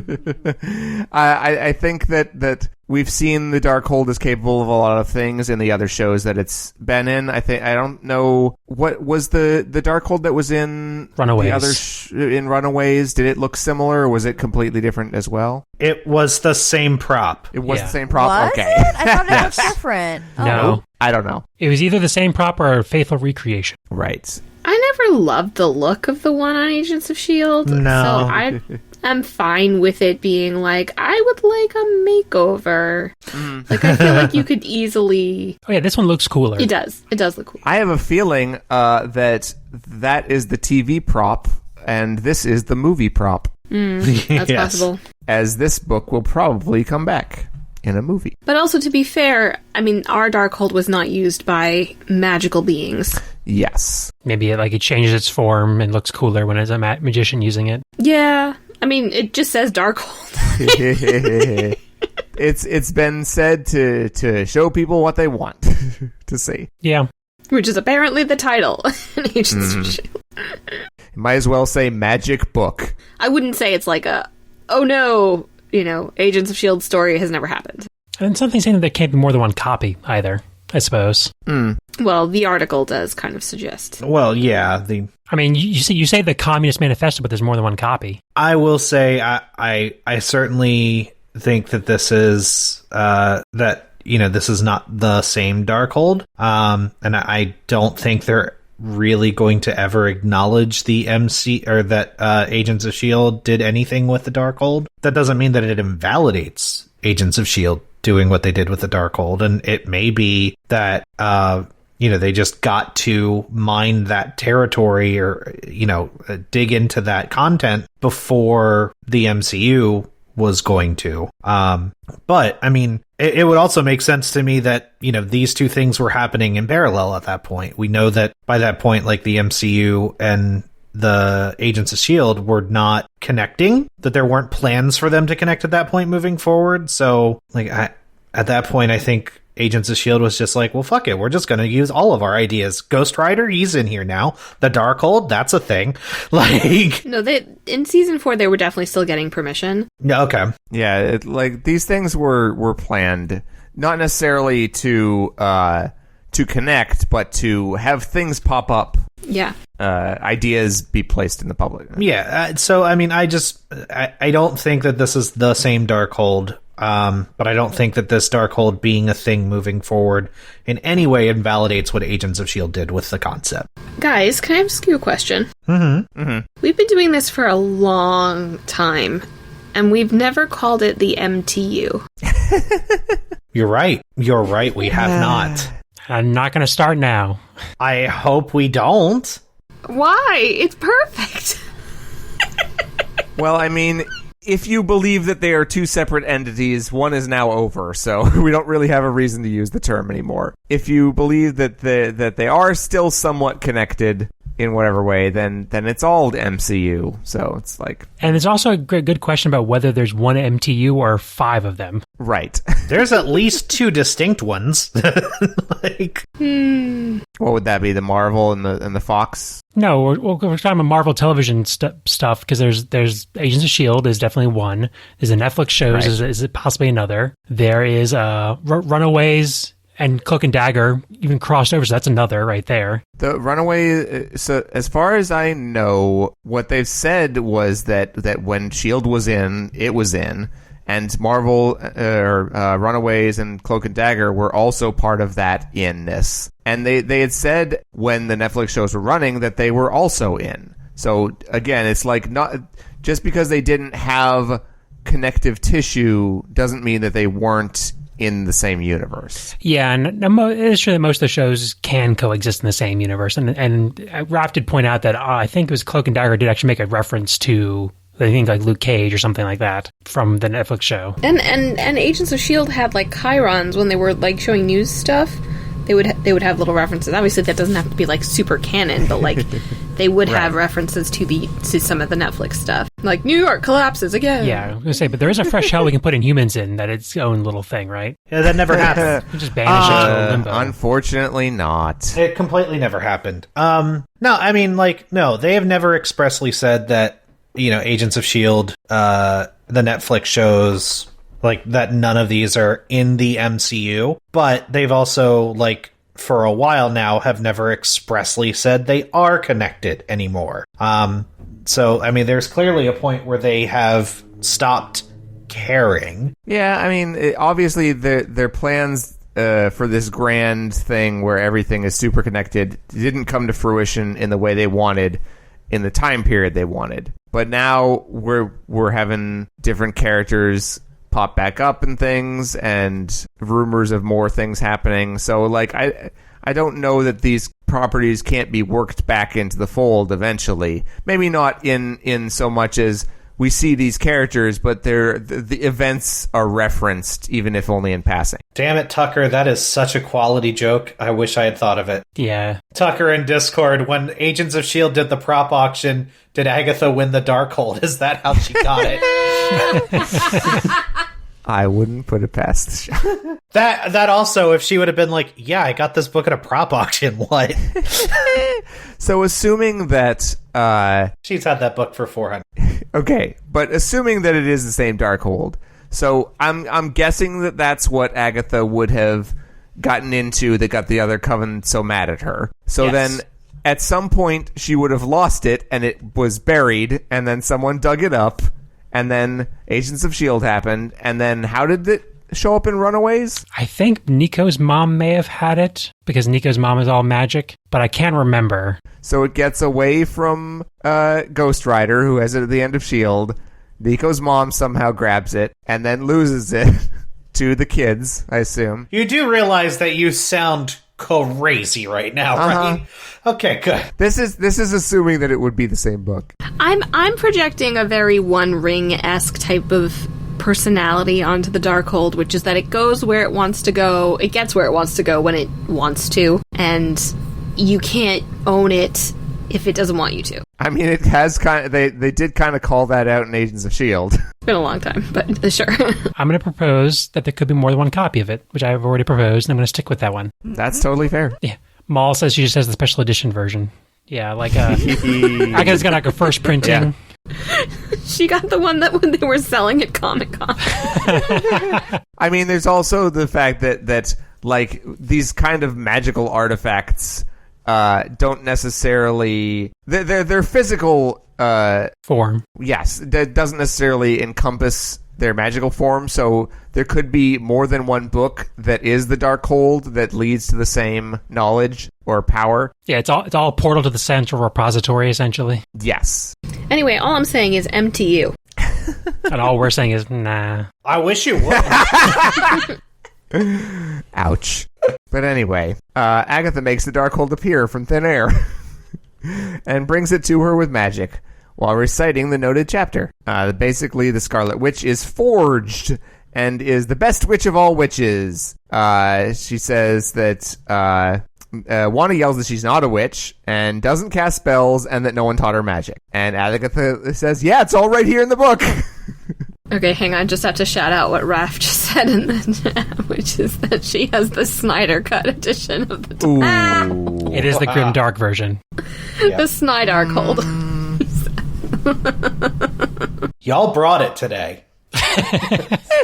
You're more on than we are. Oh, for sure. Agatha then name checks the Sorcerer Supreme and says that the Scarlet Witch's power exceeds him. Yeah, I guess that would make Doctor Strange not the Supreme Sorcerer anymore, right? Because Supreme implies that you're the best, and if somebody's outpacing you, you're no longer Supreme. Is there a difference between Sorcerer and Witch? Yeah, we're not addressing the sorcerer witch dichotomy we've got going on here. One does the wiggly woos and one does sparky sparks. We really should. And then also points out that it is Wanda's destiny to destroy the world, as if that hasn't happened several times already. So you are one of many people destined to destroy the world. Let's see if you pull it off. Physically or metaphorically, like... Again. I'm thinking that implies a House of M kind of thing, I think. Which, I just love all the foreshadowing we're doing to Wanda being the big problem moving forward. Thank you, show. Could be propped up or subverted. Who knows? We'll see. But Wanda shouts that she's not what Agatha says she is. And then Agatha, done with this thread, just decides to start waking up townspeople by chanting things in Latin. As you do. Why did she do it? Oh, I mean, to psychologically torture. If for nothing else, distraction. Yeah, and to prove to Wanda that she's done a bad thing. Yes. Mm-hmm. It's like, oh, you say you aren't this person, you can't do these things, but look, I'm going to show you firsthand what you are currently doing while we're having this conversation. So Dottie is the first one to wake up, who Wanda addresses, but who says her name is Sarah. Dottie's like, my name is Red Herring. Can you please help me? Yeah, we're going pup named Scooby-Doo, huh?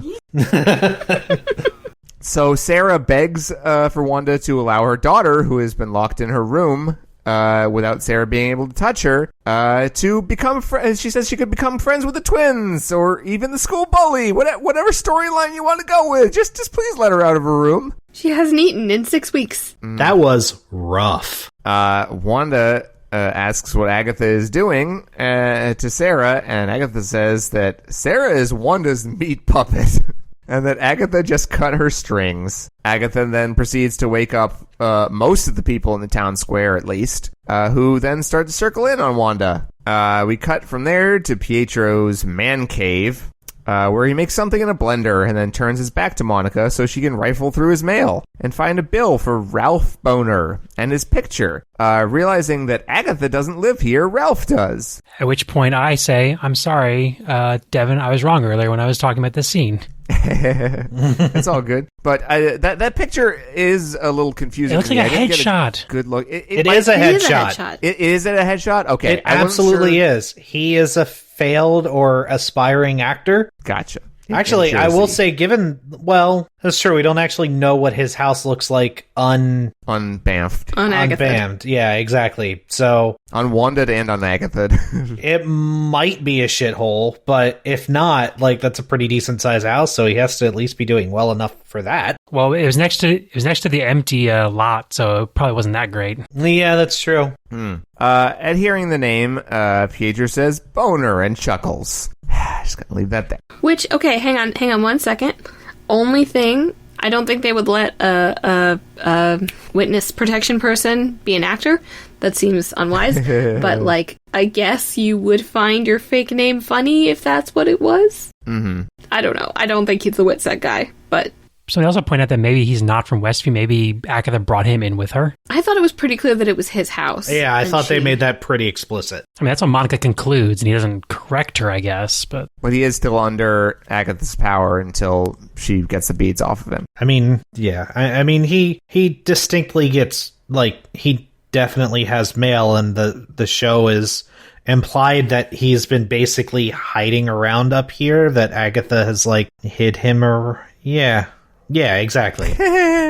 Or not in a dungeon, but just to out of the way to make it look more like she's the one that owns that property. Yeah, and there are questions here, is what we're saying. Sure. I don't think they were ones that the show necessarily intended to answer, but I don't think they're the ones they realized they were asking. I think is what they realized going on. Yeah, that is that thing again. Also, by the way, I decided that basement wasn't there before. I think Agatha just travels with her own creepy basement. The basement she probably either brought with her or created, because the architecture is completely different. You've got those weird roots / vines, whatever's going on with them.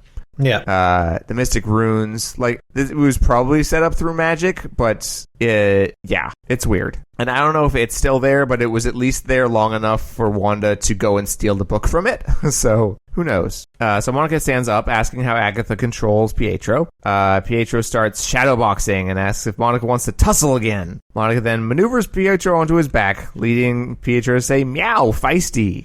Monica then pulls off his beaded necklace, which her vision has shown is purple, like Agatha's magic, although I don't know if she knows Agatha's magic is purple. You can just see that it's full of energy, basically, I think. Yeah. Yeah. And once the necklace is off, Ralph wakes up and begs Monica to spare his life. And we never see him again. Uh-huh. Literally. Yeah, I think the show is done with him at that point. Monica is done with him at that point. That's a wrap on Evan Peters, everyone.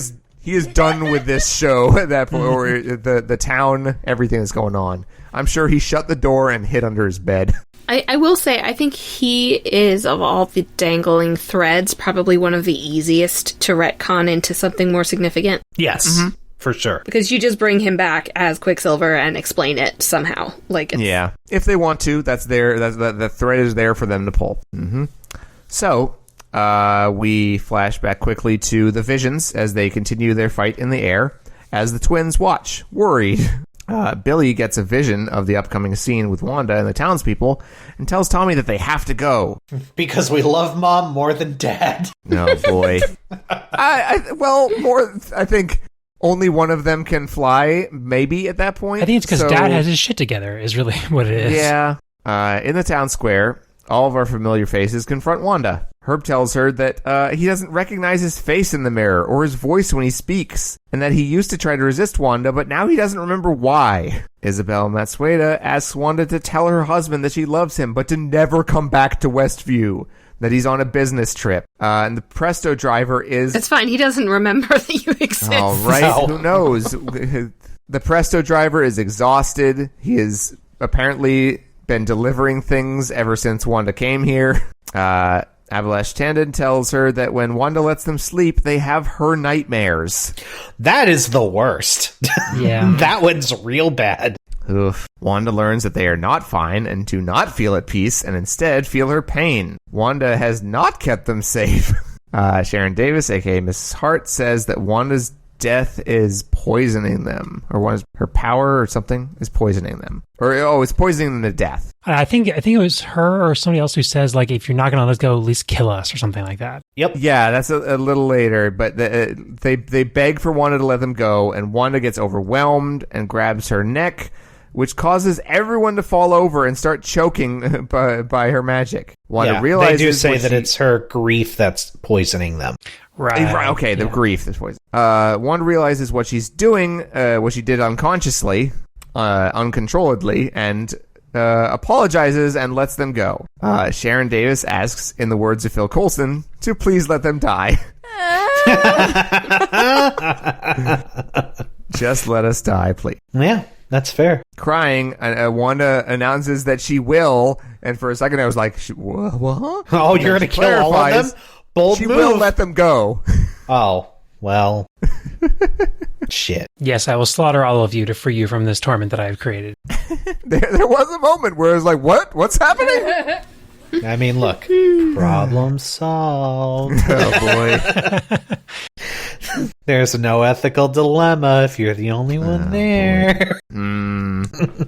Wanda forces the hex to open at the seams by shooting magic up into the air, and tells the townspeople to go after Agatha asks what's stopping Wanda, as heroes don't torture people. Well.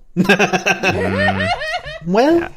As the hex opens, the town seems to cycle through storefronts and time periods as like the effects seemingly jump in and out, as there are giant cracks in it now. None of them run to get their children, however. Well, they run somewhere. We don't know where they're running. They run out of the square, but literally none of them could have gotten out of the hex by the time she closes. No, it's way too big.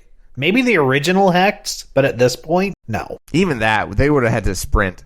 Hayward and his people see an opening, and having vehicles, they drive in. Must be nice to have cars. Townspeople run, and Agatha laughs, saying, "Now you'll see." And behind Agatha in the air, we see the Visions continuing their fight. Popsicle Vision falls to the ground hard as the sword vehicles race in. Wanda sees him being torn apart, and then the twins, and ceases opening the hex, which just kind of collapses back in through the cracks that had formed. Agatha tells her that since Wanda tied her family to this twisted world, Wanda can't have one without the other, and Wanda must save Westview or save her family. Jimmy watches the hex close just as the FBI reinforcements arrive, slightly perturbed. You were close, buddy. Vision and the twins run to meet up with Wanda. Their hug fest is interrupted by Agatha, who shoots magic at them. As you do. Wanda uses a force field to block it, but starts screaming when Agatha starts to drain Wanda's magic, ripping the force field off her back. I will say, one thing that I do really appreciate is that the Yo Magic commercial now makes perfect sense. Oh, so much sense. It made sense to me. I mean, I thought it made sense last episode when we got Agatha's Coven backstory in the first place. I was like, oh, she noms magic. That makes sense. So Agatha stops, and Wanda looks at her decaying black hands. Billy asks if Wanda is okay, and Wanda nods. Wanda should be like, hold up the hand and be like, do I look okay? Do you see this? What's going on? Yeah, this is normal. This is what always happens. Agatha says how sweet as she repositions herself, and just then White Vision and Sword appear. Twins are confused by White Vision, and the family takes hero poses. Take down the entire hex. My kids are stupid. Very Incredibles pose in that. Wanda says that she and Vision didn't prepare the boys for this, but they were born for it. I enjoyed that. That's a good line.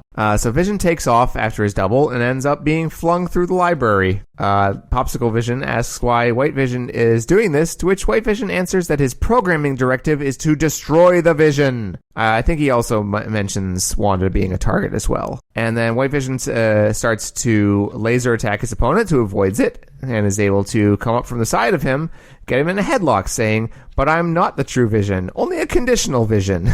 White Vision breaks free of Popsicle Vision, and Popsicle Vision readies his own forehead laser, but stops when White Vision does not prepare to attack. Instead, White Vision kind of processes for a minute, and then requests elaboration as they float around the library. I was like, first of all, that tone of voice is not a request. No, it was not.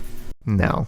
In the town square, the sword agents draw their rifles on Agatha. Agatha doesn't like that, lifts them up into the air, commenting on the same story, different century, and it's like, well, I mean, you are actively evil magicking a ton of people, so I'm not gonna pull out the feminist card for you this century, Agatha. There'll always be torches and pitchforks for ladies like her and Wanda. Agatha drops the agents, and Wanda eases them down to buffer their fall. Wanda tells the boys, "Handle the military, Mommy will be right back." Again, I love it. I love it. That was another good line. That's also very Incredibles. Like, Yes, it is. Yeah. Wanda flies up to Agatha's height and disappears after Agatha throws magic balls at her. On the ground, Billy freezes the military so that Tommy can super speed their weapons and hats and sunglasses, very much like X-Men Pietro away. And they high-five. I love magic kids. I really do.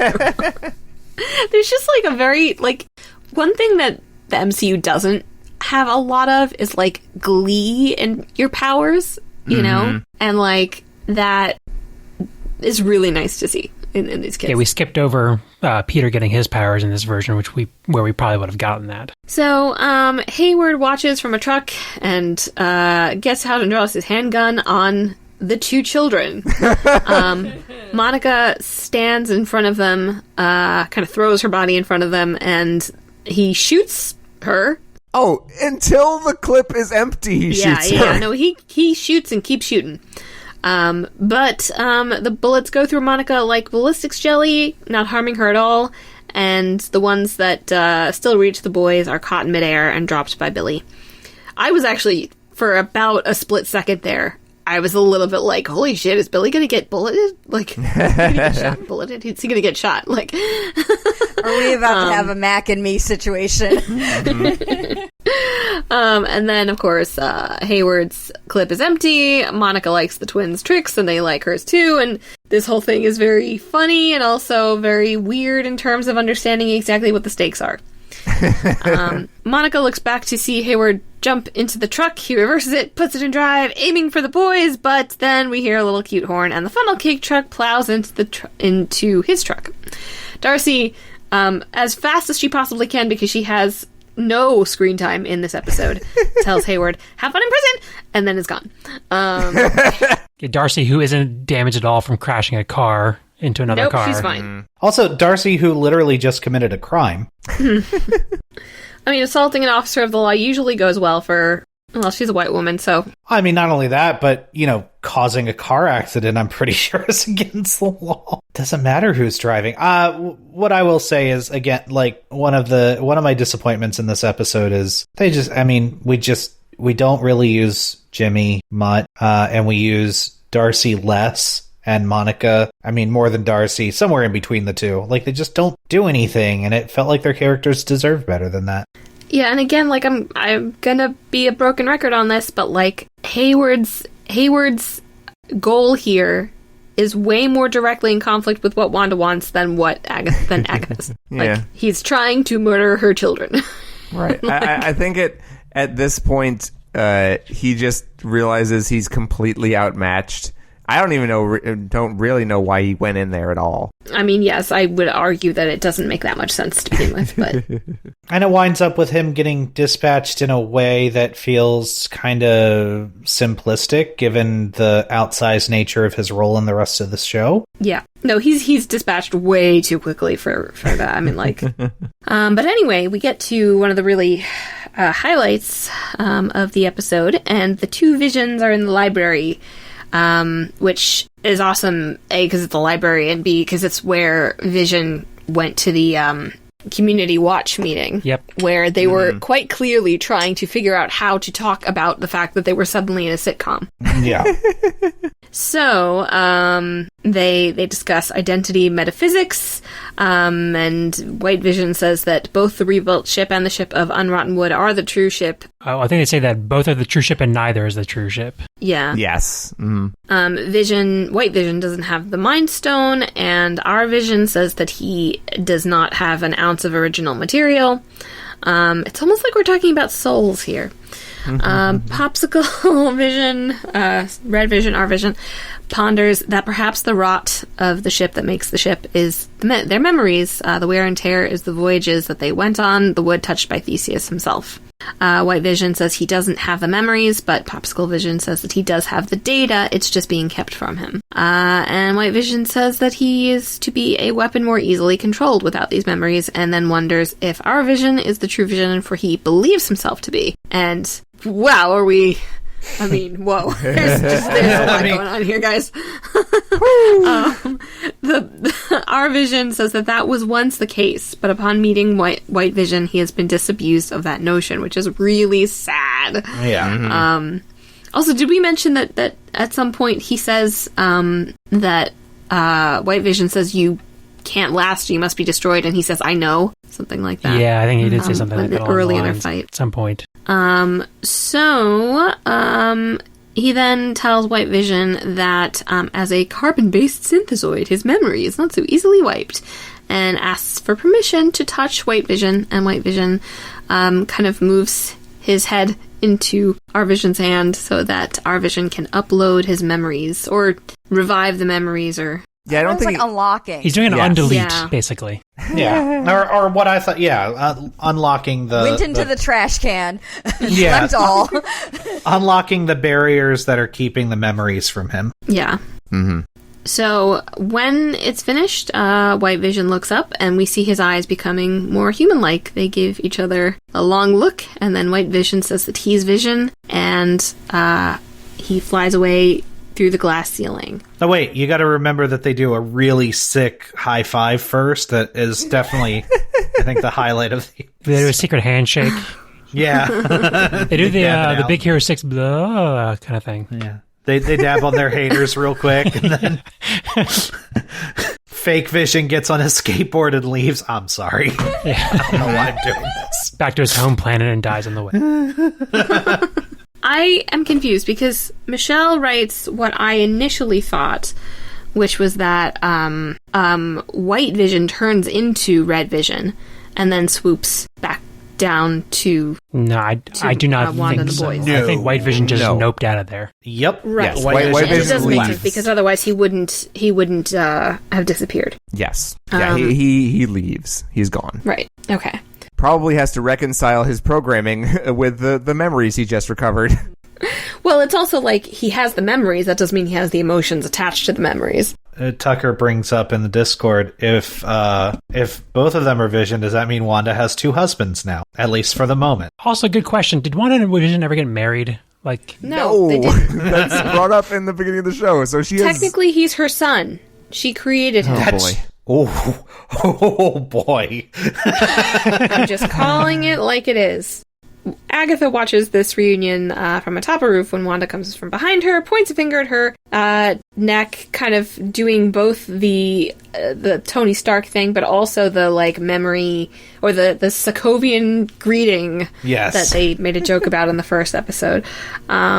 They go back to Agatha's memory of the Massachusetts woods. Agatha sees the dead Coven coming, alive around her, starts to panic, and Wanda tells her that the difference between them is that Agatha did the killing on purpose. Although Agatha continues to insist that that's not true. The dead witches rise. Agatha says no, and then smiles before the witches start repeating Wanda's name and pointing at her, telling her that she is a witch. Agatha's mother says that that Wanda is a Scarlet Witch, and the zombie witches say, so it is written.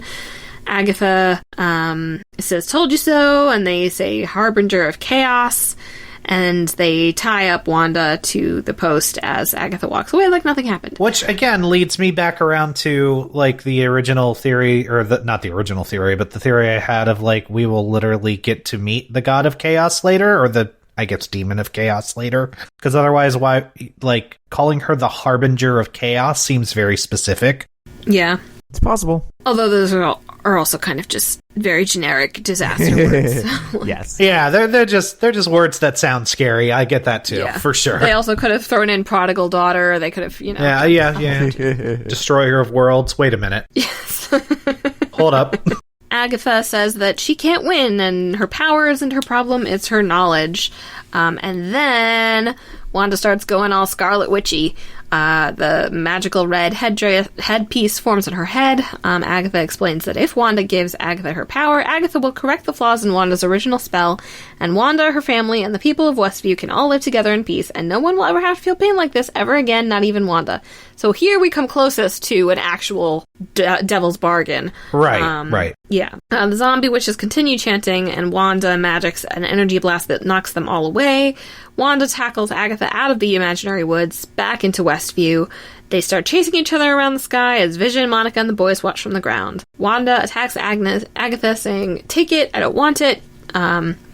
And Vision tries to fly up and help, but he's blocked by a force field. He asks Wanda what she's doing, and they continue, and Vision flies back down to the boys and holds them and blocks their view of their mom turning into a zombie. It's like, your mom gone crazy. Like, boys, I thought I could handle this, but Agatha cackles, tells Wanda to escape her fate. Wanda keeps, throwing magic balls at the sky, but misses Agatha and hits the hex. Just as an intentionally bad shot with them. Yes.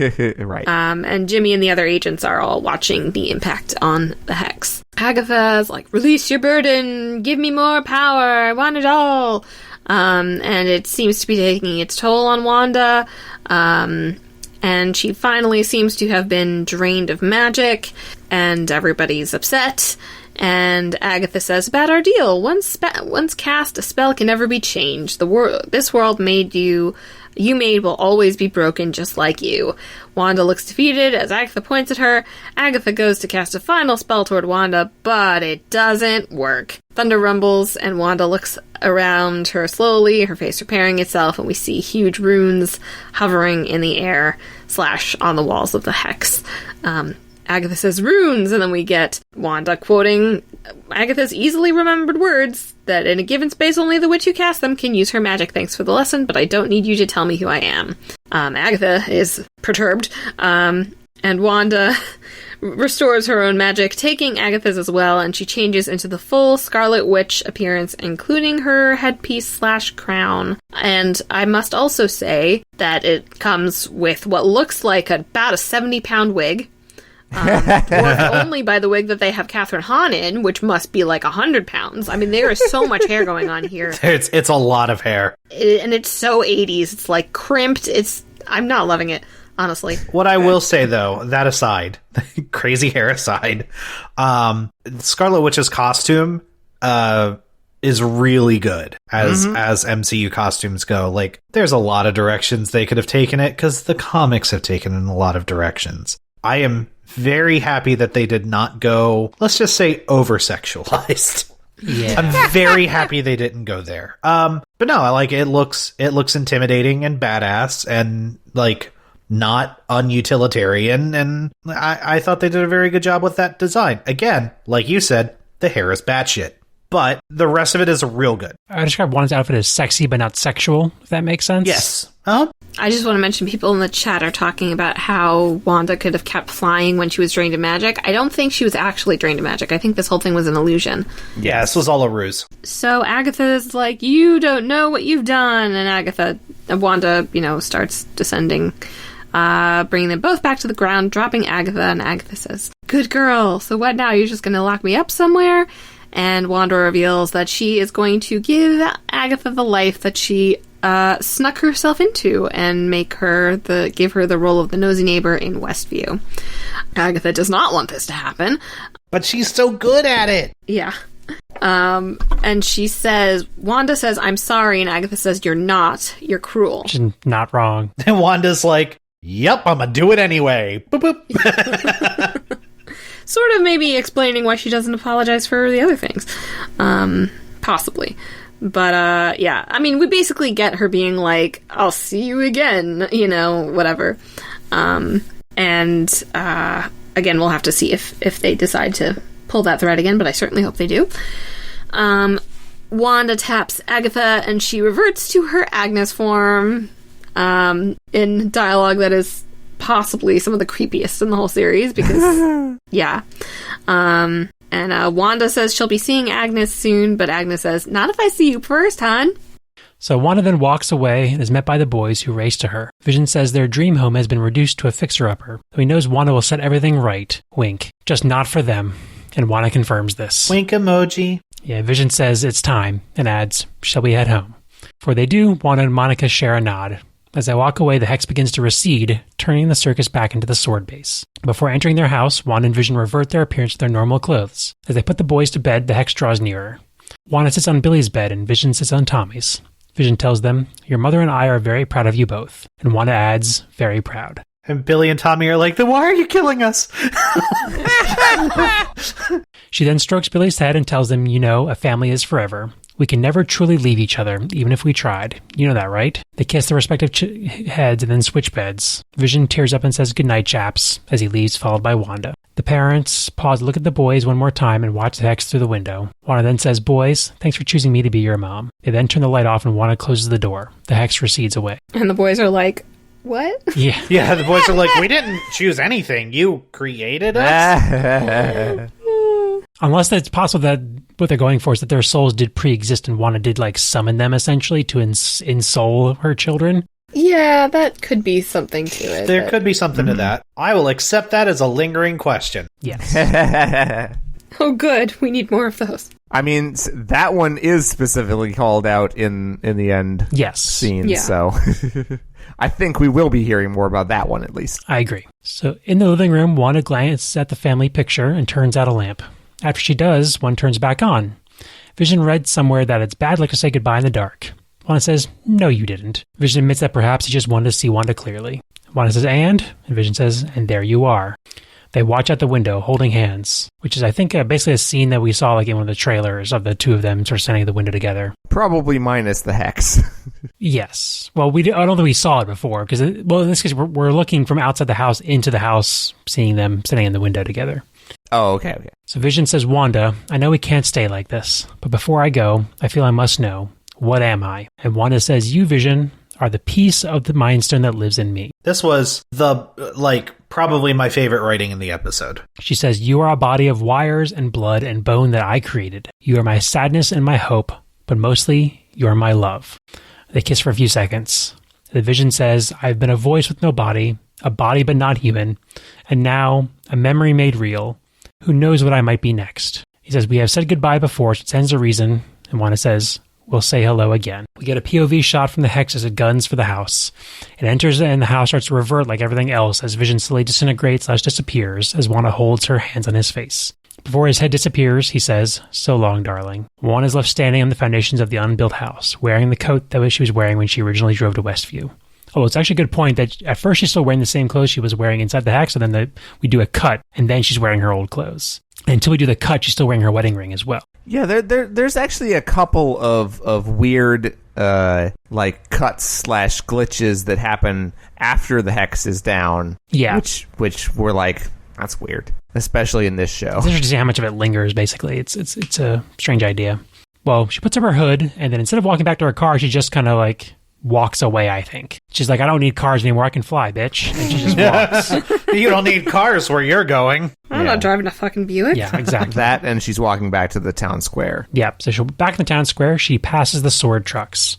The townspeople all stare at her. She does not apologize, like I pointed out earlier. Monica tells Wanda they'll never know what you sacrificed for them. And I was like, why are you giving her that out? That is a bad thing to say. I hate this line. I hate this line so much. It's, what the fuck do they care? Like, who cares? Like, they don't care. And I don't know if it's a sacrifice if you started it. Yeah, I was like, when she was like, they'll never know what you sacrificed for them, and I was like, nothing? That's like stealing a bunch of money from a bank and then returning it and calling it a sacrifice. Yeah. Please accept my donation. I mean, is Monica referring to like her time as an Avenger before the events of this show? In which case, yeah, they do.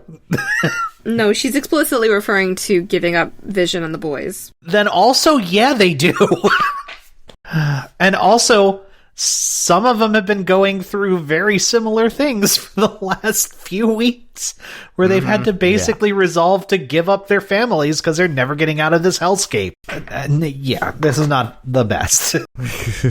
So Wanda answers that it wouldn't change the way they see her, which is probably correct. And then she refers to Monica saying, and you don't hate me? And Monica replies, given the chance and given your power, I'd bring my mom back. I know I would. That was a good line. And that was I felt pretty earned, as far as like, at least somebody is going to try to give Wanda an out in this. And that I felt pretty good about.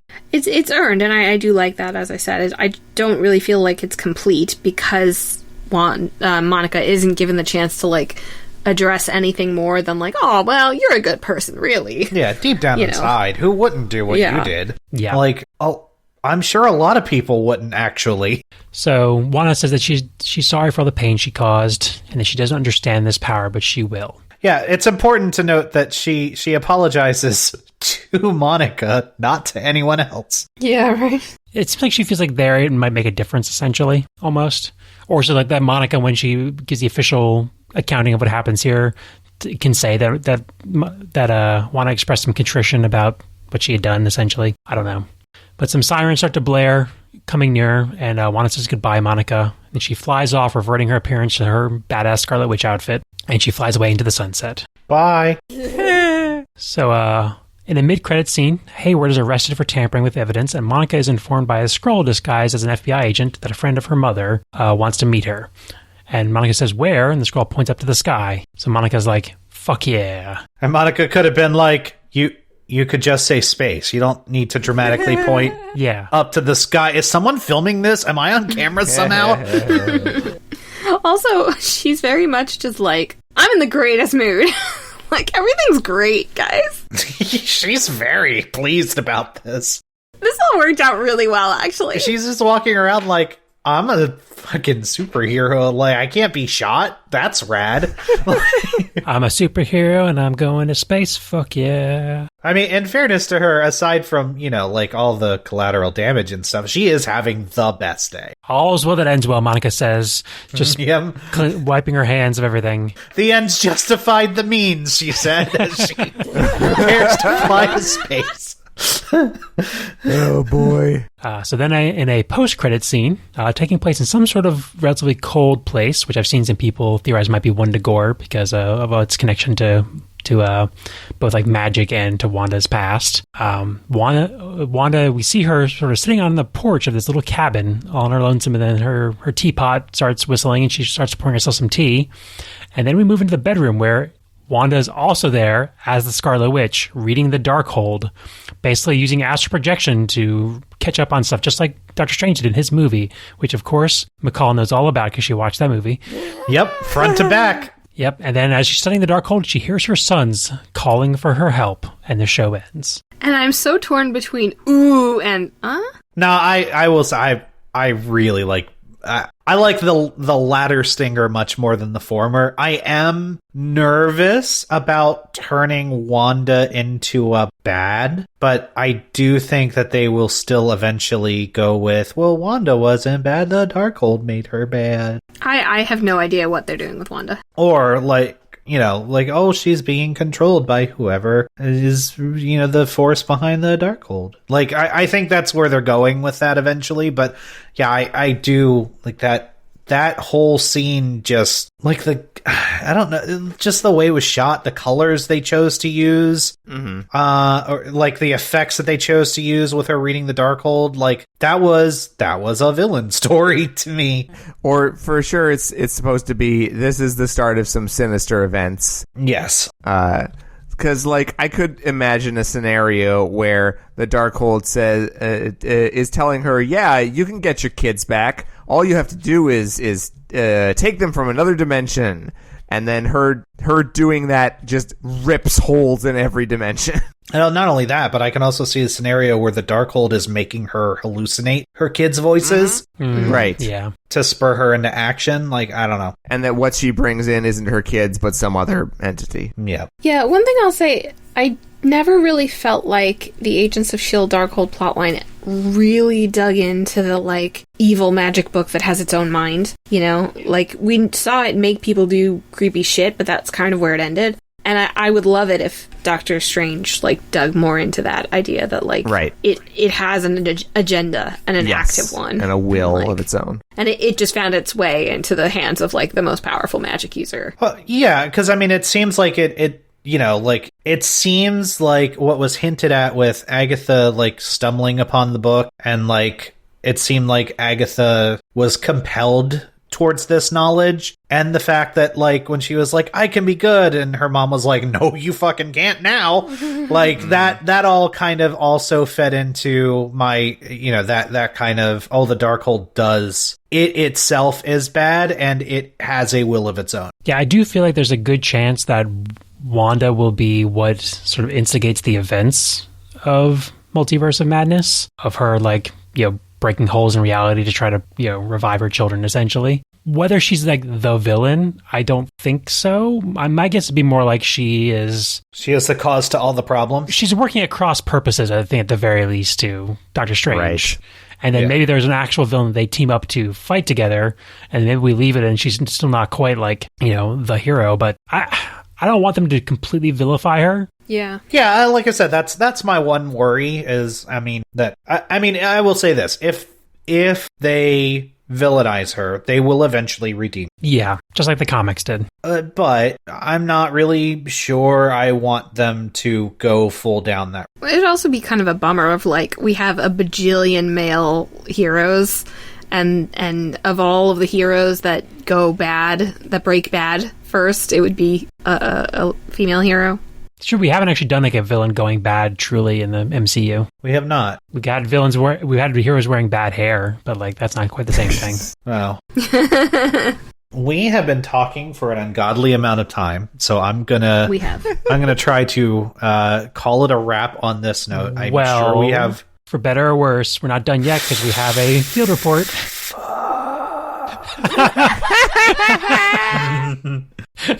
Who wants to read the field report? I can do this one.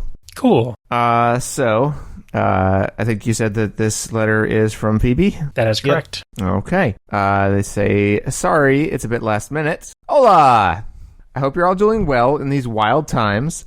I just want to say a super quick thank you for keeping up the podcast. You're welcome. Thank you for listening. I've been discussing WandaVision with two of my pals who are big on theorizing. I'm not much of a fan of theorizing too much just because I'll be looking for them rather than just enjoying the episode, if that makes sense. It does. It does, especially, I think, to Paige. Yes. However, I have been joining in some of their theorizing anyway. Is theorizing a word? I think it is. Yes. Yes, it is. Sure is. Let's just say that this final episode blew every single theory out of the water, and by that, I mean basically every single theory we had was wrong. I'm terrible at paragraphs, so I'm going to give my thoughts in a list. Sorry. Oh, I have totally PTSD fine. Over this. Oh, boy. We got bullet points. Oh, God. Oh, no. I felt a bit disappointed in the finale. I knew it was going to leave things open, but I was also hoping for something a bit more closed and final in other ways. I enjoyed the final Agatha-Wanda battle, but it did seem to go on for a long, long time. And if Agatha doesn't return, then I'm out of the MCU. For maybe a week. That is fair.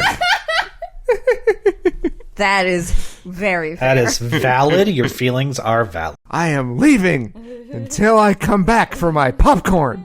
I was also disappointed that Monica stood and watched most of the fight. I know it's a Wanda-centric thing, but could she not swing a couple of magic punches?